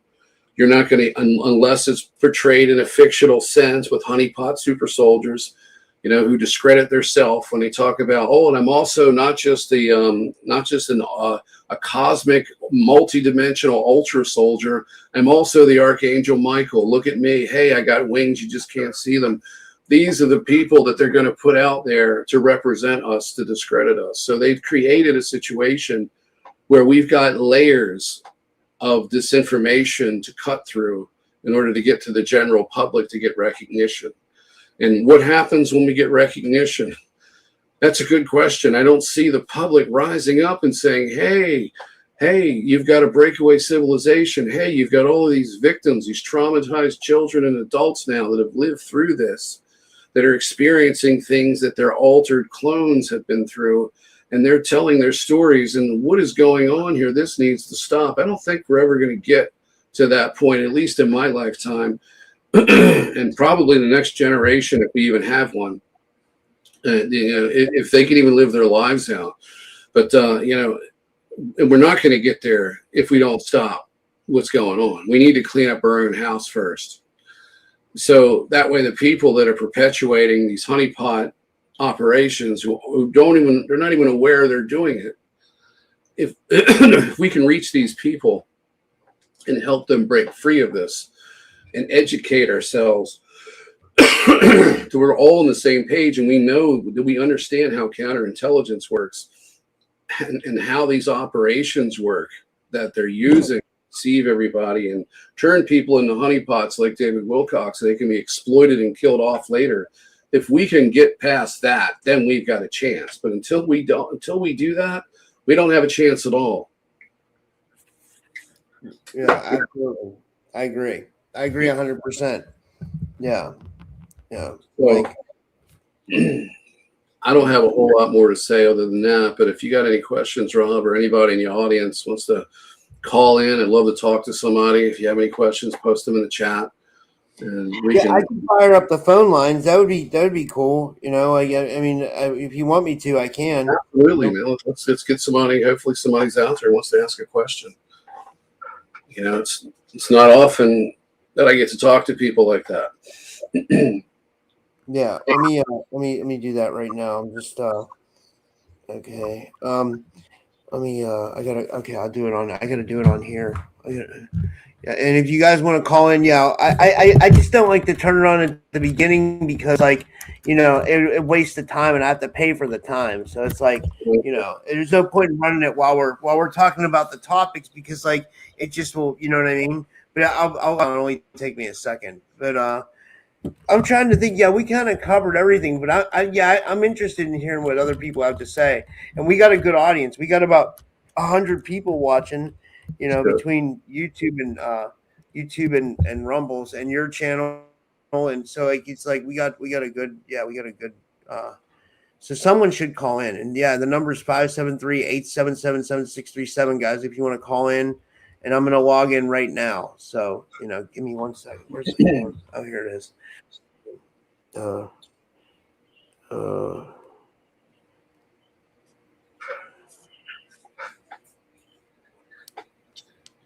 Okay. Oh, we already have. Calling Call-In Studios host and call screener line. Please enter your show or meeting number and press pound. Enter your 6-digit number. Welcome, host. You are now in the host room and can manage your callers from the Call-In Studio web interface. Okay, yeah. You guys can call in now if you want, and it's 573-877-7637, and yeah. Let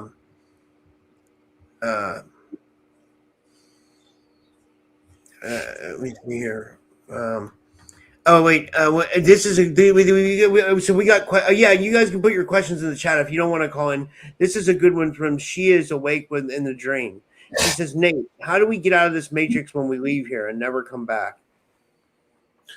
Well, all I can do is explain how I plan on getting out of it and what I've had to do, and that is to strip away the programming, and that means every aspect of it. The economic, because we have a belief system that supports our economic system. What you have to do is you have to go through your entire belief system and be very honest with yourself. And you need to ask yourself, does this serve me for my betterment? If it doesn't, you need to cleanse yourself of it. So whether it be toxic religious beliefs or just toxic social beliefs, things like that, you need to get that out of your system. And the reason for that is things that are unrelated to getting out of the matrix or afterlife and your death are all things that shape who you are as a person and how you treat others. So if it's not oriented with the heart and with love, with the energy of God, then it needs to go. And that involves also healing yourself too. That's a process. Once you start, because I posted something on Facebook about a week ago, I think, and I said, if you've survived the programs and God has returned to your heart, everything becomes clearer than daylight. And it's absolutely true. And that's a process of healing and expelling all of the propaganda, the false belief systems, all of which is out of sync with that energy of love and respect for others.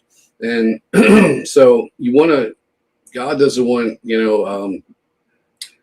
worship, just alignment. And there's no better way of honoring the Creator than aligning yourself with that and aligning yourself with love. So that is the biggest and most important aspect of it. As far as what to do in the end of your life when you pass away, if you've done that and you've worked on yourself and you've lived a righteous existence, which is a work in progress each and every day, you will have far less regrets that they can use in the void when you start getting what people refer to as the tunnel of light or the life review that comes after it.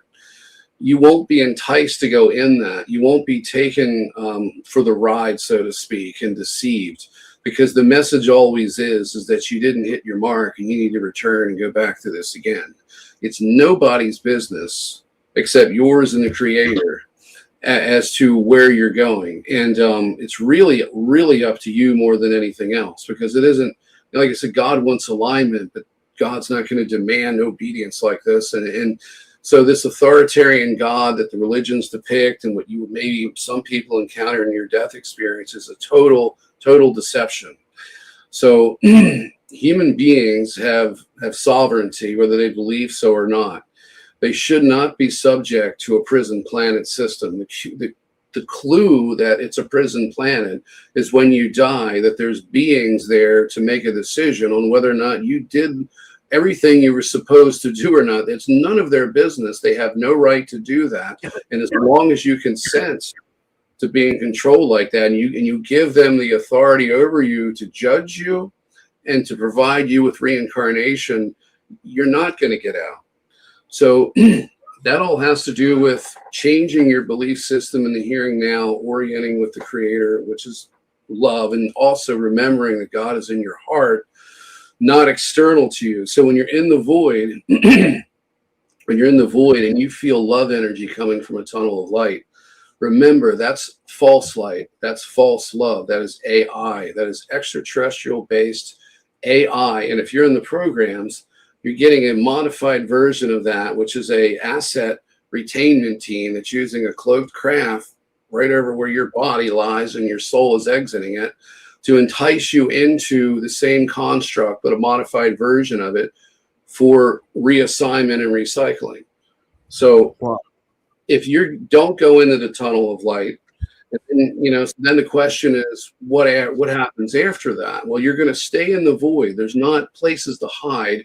You're not looking for an escape route, and you certainly shouldn't be looking for beings to come and help you.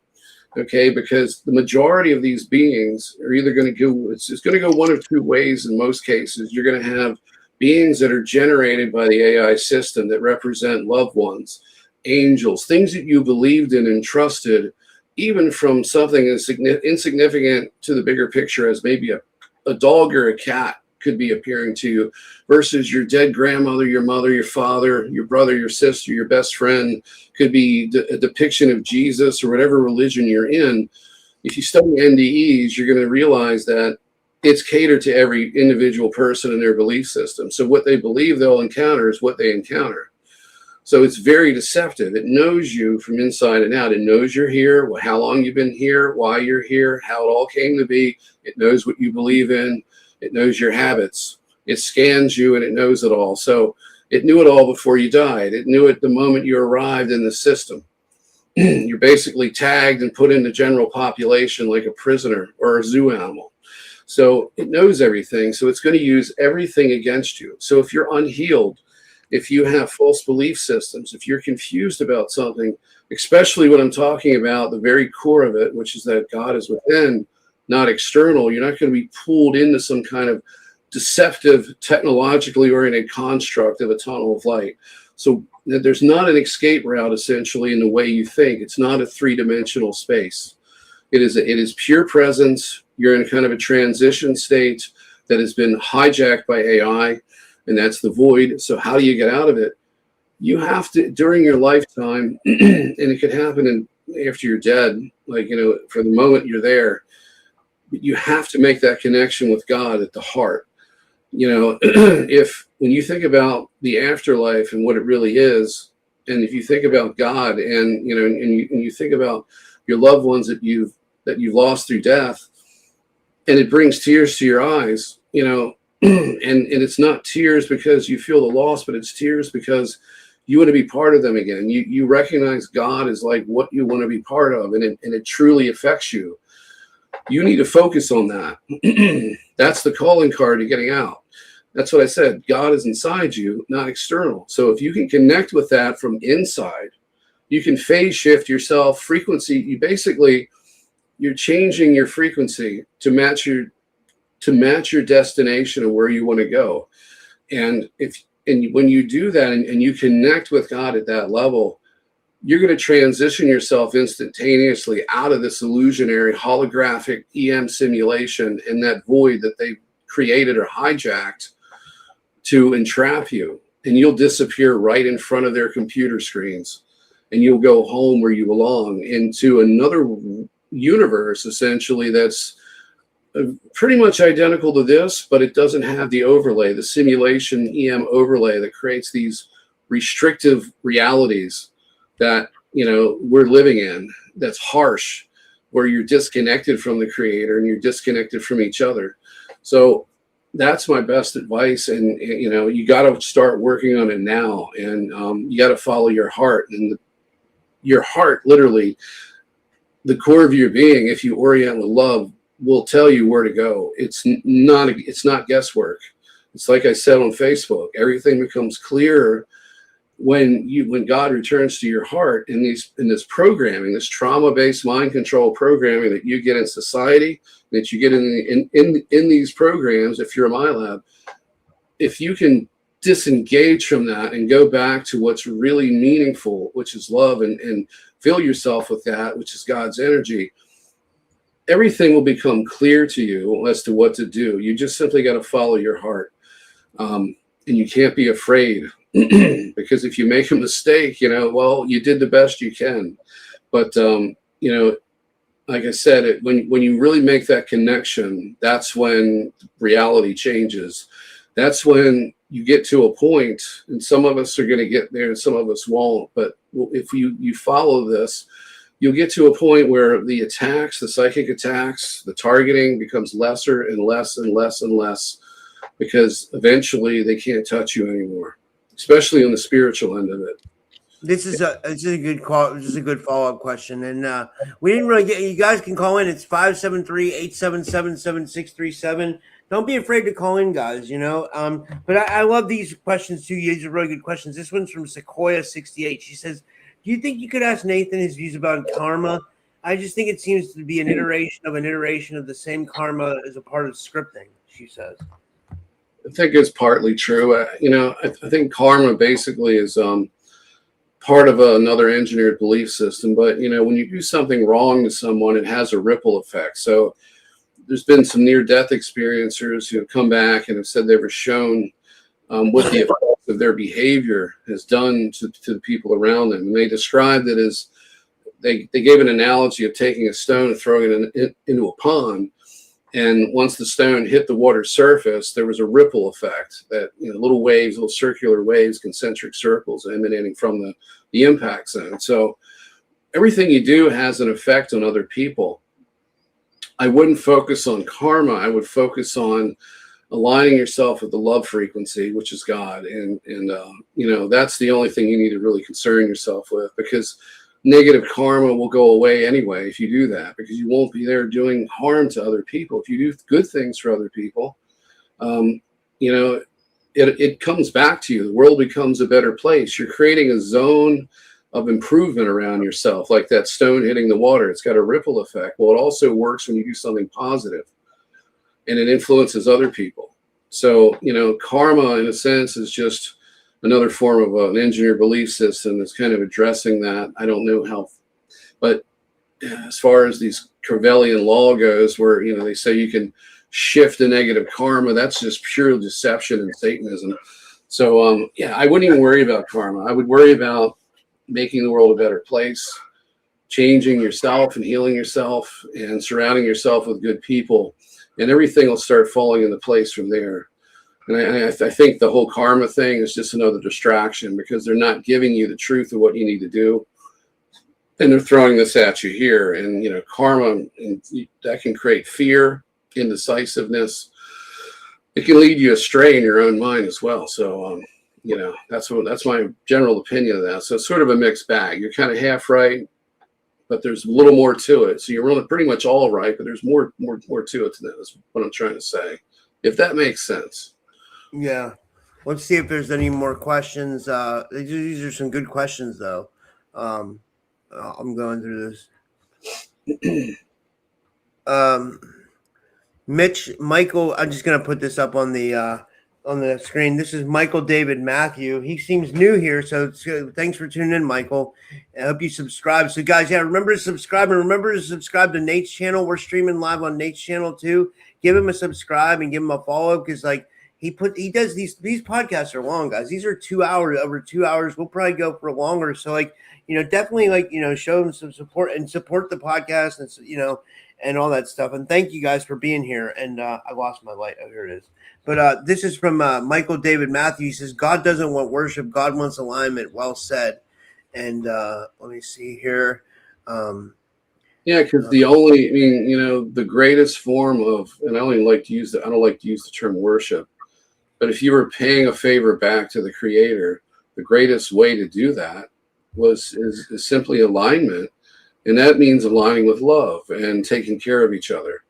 There's no better way to express gratitude than alignment, which is something the churches have kind of taken out of the equation, and the synagogues and mosques, because it's not part of the reptilian philosophy and control system. They need to have an authoritarian God over you to scare you and to get obedience, but not teach you anything other than blind obedience, and then to tell you that, hey, you can be a total piece of shit all week long, but as long as you type and ask for forgiveness on the holy day, which of course for Christians is Sunday, then everything's forgiven. Well, you're not fixing the problem, and you're still hurting people. What about those you hurt? Did you fix it? Did you fix the situation? Did you make it up with them? Are you going to do this again? And if you live by the philosophy of you're going to do it again because there's no consequence. As long as you get it in on Sunday, put your forgiveness slip in the little box along with your check, you're good. And it's not the case. Yeah, we got a live call. I'm going to take it here. Let me see. Hopefully this works. Let me see. Yes, Rob. Yeah. Hi, you're live on the air. Hey, Rob, what's going on? Guess what? I want to ask you a question about something. Nature's gift, right? What's going on? Yeah, go ahead.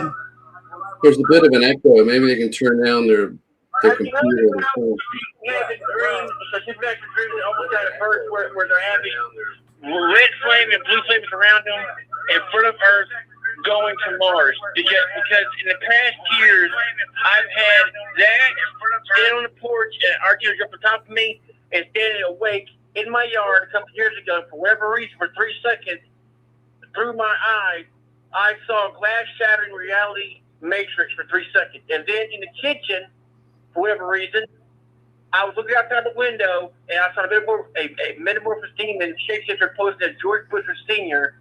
shoot my spirit. I went to the bathroom. I thought I had been shot, but I wasn't. I looked in the mirror and it changed my color of my eyes. Wow, that's insane. Well, here I'm going to drop the call. I'm going to let Nate respond to you. Okay. Well, thanks for calling in, Will. Can you because I don't know if you had a question and I couldn't hear it. There's a big echo. It was more like just like an experience he had. He had an experience with like an angelic being and also like a demonic encounter, and it was just interesting. I wasn't sure either. Yeah, and if you guys want to call in, it's 573-877-7637, and we'll take call. Yeah. There was another. I wanted to show you this. This was a really good one too. I found this comment. This is Nate. This is from She Is Awake in the Dream. She says, Nate, yes, thank you, fellow TI. I get the break-ins, gang stalking. I guess that's GS. Yeah, phone cloning, mind control. I think I was on my lab in the gate. How do I deal with it? I'll just tell her I get all the same stuff you get. She is awake in the dream. And I'm guessing I know Nate gets it too because Nate's had full-blown conversations with handlers. You know what I mean? Like from the 15 hours a day for a long time. How do you deal with it? Well, the number one thing that they're trying to do to you is make you negative. That weakens you. It weakens your field. It brings in the attacks. It makes it easier for you to be controlled. So you have to heal yourself despite the constant assault. You've got to go through, like I said earlier, your belief system has to be changed. And you got to do an agonizing appraisal of your belief system and every aspect of it, not just the spiritual side of it, but everything. And you got to look and find things that don't serve you anymore, and you got to get rid of it. Align yourself with love, align yourself with the Creator. Those are the real basic things, and that will keep you from drifting into the negative, where they can do most of the damage to you. So that has to be your foundation. The next thing you can do is you can expose them. That means going public. And that means paying a price for that because, it's a process. If you start going public, the torment will increase. But you can use that. You can use that pain and suffering that's increasing in your life by going public as a means of motivating you to do the other things that I talked about, cleansing your belief system, reconnecting with the Creator, doing all of those things and being a positive person despite their efforts. And then by going public, helping other people and forming structured communities and little groups of people where we can support one another, and going above and beyond where people have already taken it. So the more people who are vocal about this, obviously the easier it's going to be for us to get our message out to the general public. And then who knows where we can go from there. But, until we've motivated people to stop being afraid and then to face their fears and to do it out of love, not out of the response to fear and the response to trauma, but do it out of love and in alignment with the Creator, it'll help us come together and better do this as a seamless unit where we all share the same common truth and the same mission. So now as far as the break-ins go, I know somebody that gets sexually assaulted frequently at nighttime. They come in, go as they please. It doesn't matter if you lock the room or if you lock the door. I would set up booby traps just to see where what you can do, how you can deter it.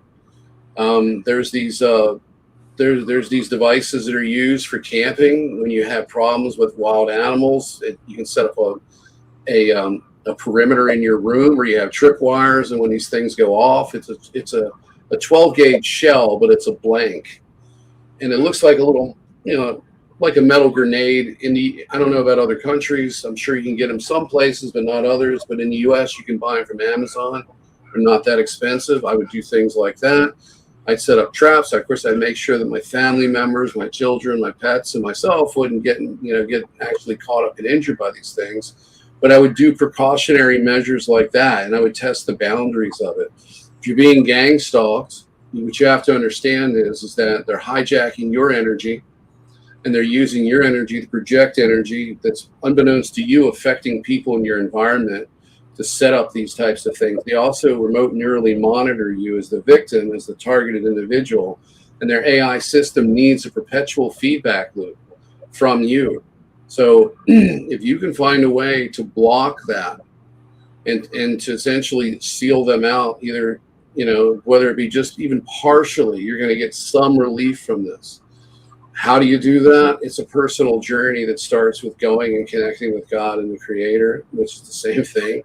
And, if you've got altars, you can do altar integration, but you need to do oversoul integration first. And really the oversoul is the key to being able to reverse a lot of this stuff. So I know what I've done and what I've experienced. And, recently I had another experience and kind of an upgrade in a way. I was talking to a really close friend who's a soulmate. She's connected with me and has been for essentially our existence. When her and I get together, it's pretty magical, even if it's just through Facebook and a chat or a phone call. I was talking to her for just a few minutes, and what I've been going through is that I've been able to cut the connection to the point, starting with altar integration, a little bit of that, and then oversoul integration, and being able to shield myself with God's energy. I refer to it as creating a pocket neutrino source field around myself that cancels out their tech, because their tech operates in the electromagnetic spectrum, not in a neutral neutrino-based energy spectrum, so a non-Hertzian spectrum. So I've been able to create a shield around myself which blocks them, but there's another way to get into you, and there's another way to carry out what we call or voice to skull, as well as other forms of manipulation, which is through a tether. This is on the astral mind space. And this can be done by connecting you to a clone or to basically an AI system, and they can put the voice to skull back in you. So what they were doing is they couldn't get that to work to the point where they could threaten me and talk to me and do sleep programming when you're sleeping, and they do behavior modifying programs, or they hijack your dreams, and they couldn't target me in the normal way. But what they could do is put music in my head, a musical loop of things that I just recently listened to, and sometimes things that I hadn't listened to in a long time, or maybe I'd heard on a commercial or just on the radio. If it had any significance, like for example, they were playing Pantera, Cemetery Gates, okay, because they wanted me to think that they were going to kill me. So I had this perpetual loop playing in my head. And when I was on this, chat with a friend who I just described, I was sitting there, and this was during the time they were pumping that in. Now, if I would have entertained that music and listened to it, okay, because it can happen, you can just be distracted. You say you're working, you're busy with something, you get this tune in your head, and you start listening to it, and it sounds different from something you would actually come from memory. It's more crystal clear. It's like you're listening to a radio station in your head. If I were to continue to listen to that, that creates a handshake agreement. Okay, so what happens is then I strengthen the tether signal. I'm now connecting to it myself consciously, and I'm making the decision. I'm giving it consent to invade my consciousness. That's the handshake. So I was struggling with this for a long while, like months and months, and trying to block it out. So I was doing the type of void meditation where you just cancel out everything, sounds, thoughts, all of it, and I would try that. Okay, that helped, but it wasn't effective. I'd also refocus my orientation, my conscious focus on ambient sounds in the room. So if I was taking a shower, I would listen to the water. If I was in the house, I'd listen to the refrigerator or a television, or from outside, I'd listen to the birds. And I would shift my focus to that to try to cancel out the music. But it wasn't working. I tried blocking it in various ways, tried energy manipulation, trying to burn it off. It still kept connecting. So I got essentially help from the Creator and through my oversoul. As I sat there and talked to her, I felt this wave of energy going through my head, through the crown chakra, down around my body, and it created a cylinder of light. And it created a protective yet permeable shield that I could listen to them if I wanted to. I could sense that they were attempting to connect with the tether, but I could also completely block them out with very little effort. That was the last thing that I needed to do to completely shut them out. So, yes, they keep trying, but it doesn't work any longer. So that was the last part of that I had to do. I couldn't do it by myself, so I got help. Why did I get help? I think the way the system works is, and this is with the positive side, if you're willing to put forth the work and the sacrifice, and you're willing to be contributing, if you're willing to contribute in the spiritual war to shut these bastards down, then you're going to get that additional help that's beyond your scope of ability. So that's why we need to come out of our holes and step out of our comfort zone and make the change that we really want to see and desperately need. That's why we need to come forward and not be afraid about what our friends are going to think, what our family's going to think, what our employers are going to think, and what the government's going to do in response, including these handler networks. We actually have to align ourselves with God and God's will, which is to shut this down. So that's the best advice I can give. It's what I've done. It takes time, and they're going to try to make you feel discouraged. Nothing happens overnight. It's a process, and you have to step up to the plate, the proverbial baseball plate, take the bat and swing as hard as you can for that home run or grand slam. I'm not into sports. I don't think, I don't like using these terminologies, but at the same time, if it resonates with people, it's something that I can use as my tool in my verbal toolbox. But you need to really step up and be the person that you can be, that they've tried to prevent you from being.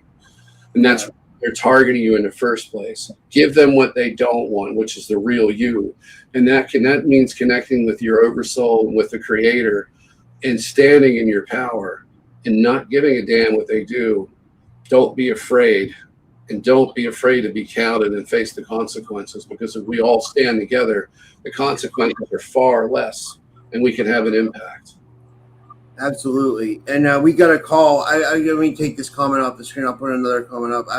I'd say we'll take one more call, and then we didn't take a lot, but I'm starting to get a little tired. But let me see here. I can see if I can get this call here.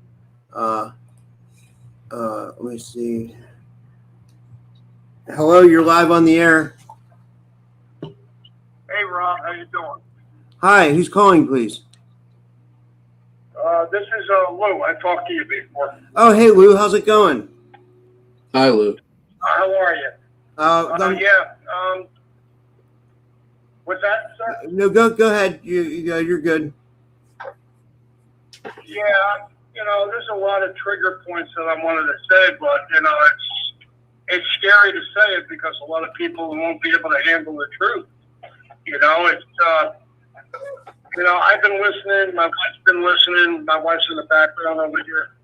And I've been married 32 years. She knows I went through at least 5. Right, Joe? About 5. 5 near-death experiences. Wow. Okay. All I can tell you is that, I went through 3 chemical explosions, tetanus poisoning, and a heart attack. Wow. Not including nuclear scrub downs. Wow. Okay, I'm a retired nuclear underwater welder. Wow. Okay, I know a lot of things that are going on right now, and I'm getting like, I'm one of the persons that gotta watch that I would get unalive. You know what I mean? But I don't care anymore. I don't care. Yeah. Okay, the truth needs to be said. Okay. I even talked to Kerry Cassidy about this. We're putting our lives on the line. Okay, there's no fairyland. You know what I'm saying? This is real life stuff. People are dying. Yeah. Okay. There's a lot of things that I knew. I like with my DNA. Okay, I know it may sound weird to people. It even sounded weird to my wife when I met her. She could tell you she wasn't even going to marry me because she thought I was friggin' off the wall nuts. Am I right, Joel? Absolutely. Until I started proving it to her and where I worked and what I did. Okay? But this has got a lot to do with, it's biblical, but not in the biblical sense of what people know it to be. It's all lies. It's codes. The Bible is nothing but codes. Codes and say the words are lit. Okay? We were not created by God. We were not created by Satan. Neither was the planet. Okay? I'm telling you the truth. A lot of people, it's going to take at least 100 years for people to realize this problem. Yeah. Until the truth comes out. And, it's going to take a long time. That's why do you think everything has taken so long? Because they can't just put out the truth. There'd be a lot of suicides, and that's happening already. Yeah. I proved it to my wife time and time again with my jobs that I did. And she knows the jobs that I did. Okay? There's a lot of things with the engineering companies, with L3 Harris, with what's the new one called? I forgot. It's the Beta. And F3 Engineering, RJ. I'm saying the companies. I don't give a crap no more because I work for them. I did jobs for these fucking assholes. Wow. Okay. Well, I'm gonna let Nate respond, and I'm gonna drop the call. Thank you for calling, Lou. I appreciate it. Or that was Lou. He's a great caller, and he did some kind of nuclear underwater welding or something. And I'm glad that people are fired up, though. Yeah. Well, just to speak about what Lou's talking about, he's exposing some of the things that he's been involved in, and that's stepping into your power, and it's doing something to make positive change. So thank you, Lou, for that, and keep up what you're doing, and don't let them intimidate you because the stakes are too high. Somebody said something, I think it was the last podcast. They're like, or maybe the one before that when I was here. They said, well, if you stand up to the government, they unalive you. Well, they're going to do that anyway if they get their way, and they're going to do it to your friends and your children, your family members. They're going to do it to a lot of us because they have a very evil agenda, and it needs to be stopped. And giving your life up for the sake of others is an honorable thing to do. And you don't take anything with you, except for the intangibles when you leave this world. And if you can do the right thing and get out of this system, you'll take your memories with you. And you want to have those memories where you did something to confront this evil. You don't want to have something and have those memories that you left here and you did nothing but serve it. Yeah, I agree. Well, we've been going 2.5 hours. Maybe we should finish up now. What do you think, Nate? I thought it was a great show, though. It was awesome. I just hope that nobody walks away from this thinking that I just sat down and trashed David Wilcock, because I didn't. I don't want to see this happen to anybody else. And I think, like I said, what happened to him was a tragedy. I wish it had went different. Even Steve Cambion has expressed that too. Isn't just that. He realized he went too far in some aspects, but he didn't want to see this happen. He wanted to see David change himself and go get a job and just kind of do the right thing. And unfortunately, David didn't get a chance to do that because I think we all dropped the ball there. How are you going to reach somebody who doesn't want to be reached? You can always try, but I didn't see much of an effort. And I think, the people around him dropped the ball, but I think the community itself, if we had a different environment and we didn't entertain this type of thing and we confronted one another in a constructive, loving way, these things would be much harder. It would be much harder for these handlers to create the kind of social media honeypots that are out there that are very destructive to everybody and our overall cause. So we need to come together and do the right thing and make it very difficult for these handler networks to do this to us. Absolutely.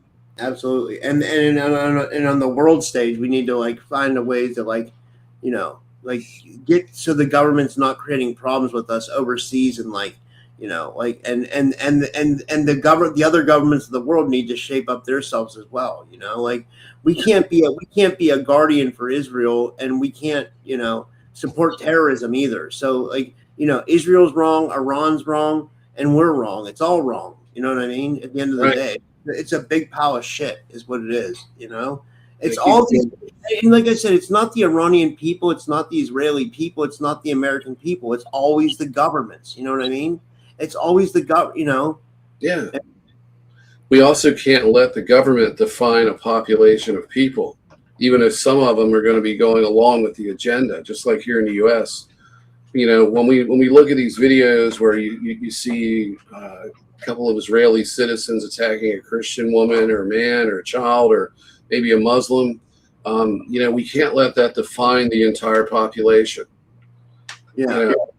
I know people get angry. I get angry too, and I'm sure everyone has thought at some point, just blow them off the map. Well, that's not going to solve anything. It makes us worse than them. So, we have to look, and we need to call out the evil specifically and who's really doing it. It's, for the most part, the people are the victims of each of these countries, including here in the U.S. And it's the government, it's the people, it's this evil oligarchical ruling structure. That's actually at the heart of this, besides for the extraterrestrial presence manipulating them. Yeah. And do you think the extraterrestrials like this, like pitting people at wars and stuff so they can like kind of terraform humanity for how they want it? That's always what they've done. It's been their mode of operation since the beginning of the prison planet.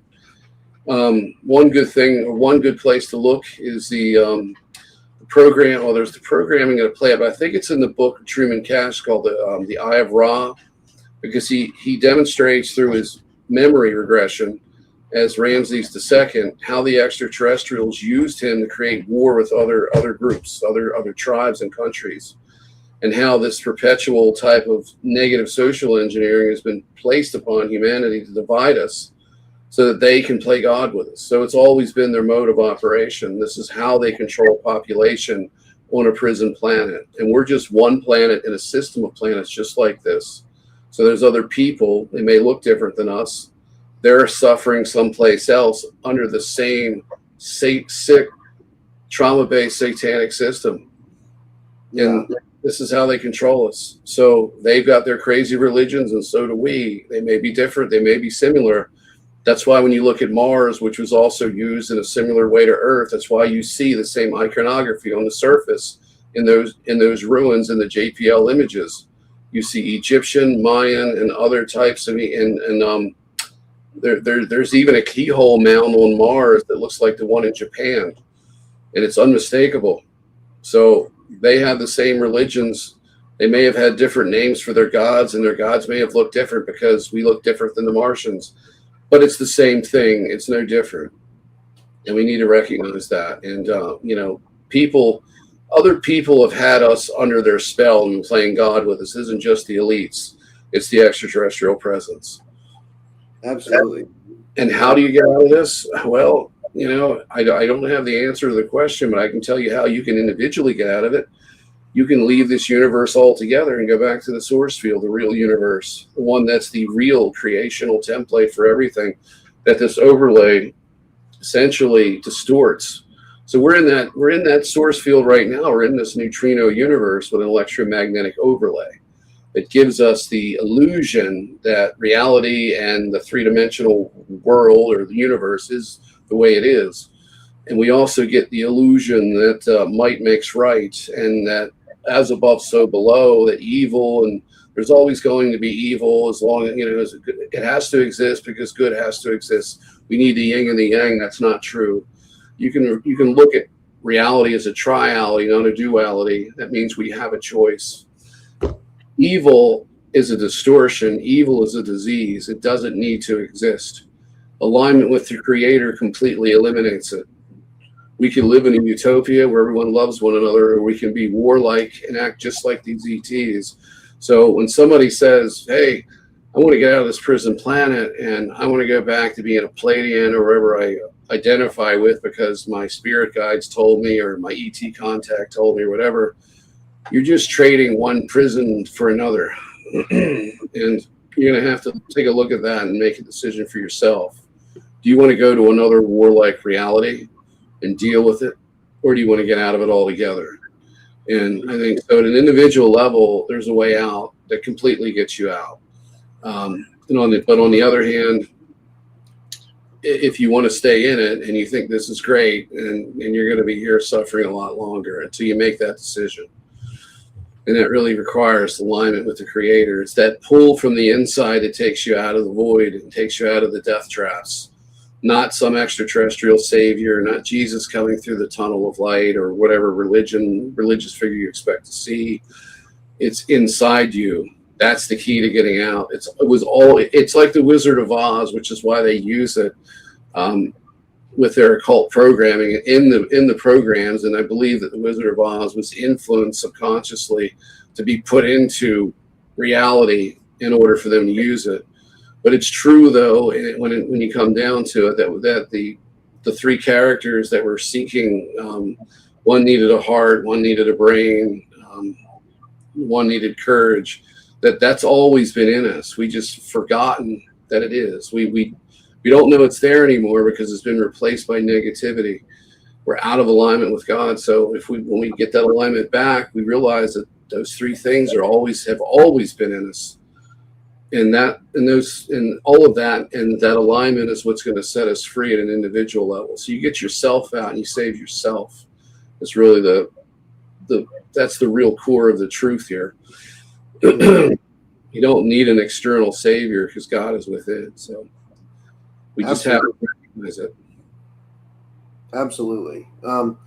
Yeah, but this was an amazing show, man. This was great, honestly. Like, I think we got a lot accomplished. Yeah. Do you want to tell everybody where they can find you, Nate, and all that stuff? And yeah, this was awesome. I'm just starting to get it together. Last time I was here, I talked about Project New Awakening, and I was getting ready to start a job like the following Monday. So as soon as I started work, about 2 days before that, I started getting sick. So I've been sick for about almost 3 weeks. I'm kind of still getting over it now. I've got some congestion. So it's put me behind a little bit, about 3 weeks actually. So the only thing I've done is I've changed the name of my YouTube channel to Project New Awakening. So you can find me on YouTube at Project New Awakening. There's currently no new content there because I have to get some things squared away with my physical self and my sleep and everything else and my work schedule. And this virus needs to go, at which point I can start putting out content. So my goal is to at least do a video a week. I'm going to be doing interviews with people, not like you do, Rob, but certain occasions I'll do one, but I want to put out content that reflects the discussions that I've had on this podcast. We're going into it in greater detail, shorter videos that are focused on certain just individual aspects of what I've talked about and other stuff. And that includes the political scope or, the political world and all of the different psyops. So it's going to be something that awakens people to the fact that we've been lied to and we're constantly being socially engineered, and how to shut it out and what to do about it and what to replace it with. So you can find me at Project New Awakening on YouTube. Eventually I'm going to have a Rumble channel where I set up. It'll be the same name. Hopefully nobody takes it. If not, it'll be Project New Awakening 2 or 3 or whatever. But I'm going to do that and eventually get a website. So right now it's just a YouTube channel. Go there and subscribe and just wait until I start posting content. And then I'll go from there and see how it goes. That's awesome. All right, guys. Well, thank you so much. And I'll be back tomorrow night. And I think I have Eve Howard coming on tomorrow. So that'll be a good show. And thank you, everybody. And have a good Saturday night.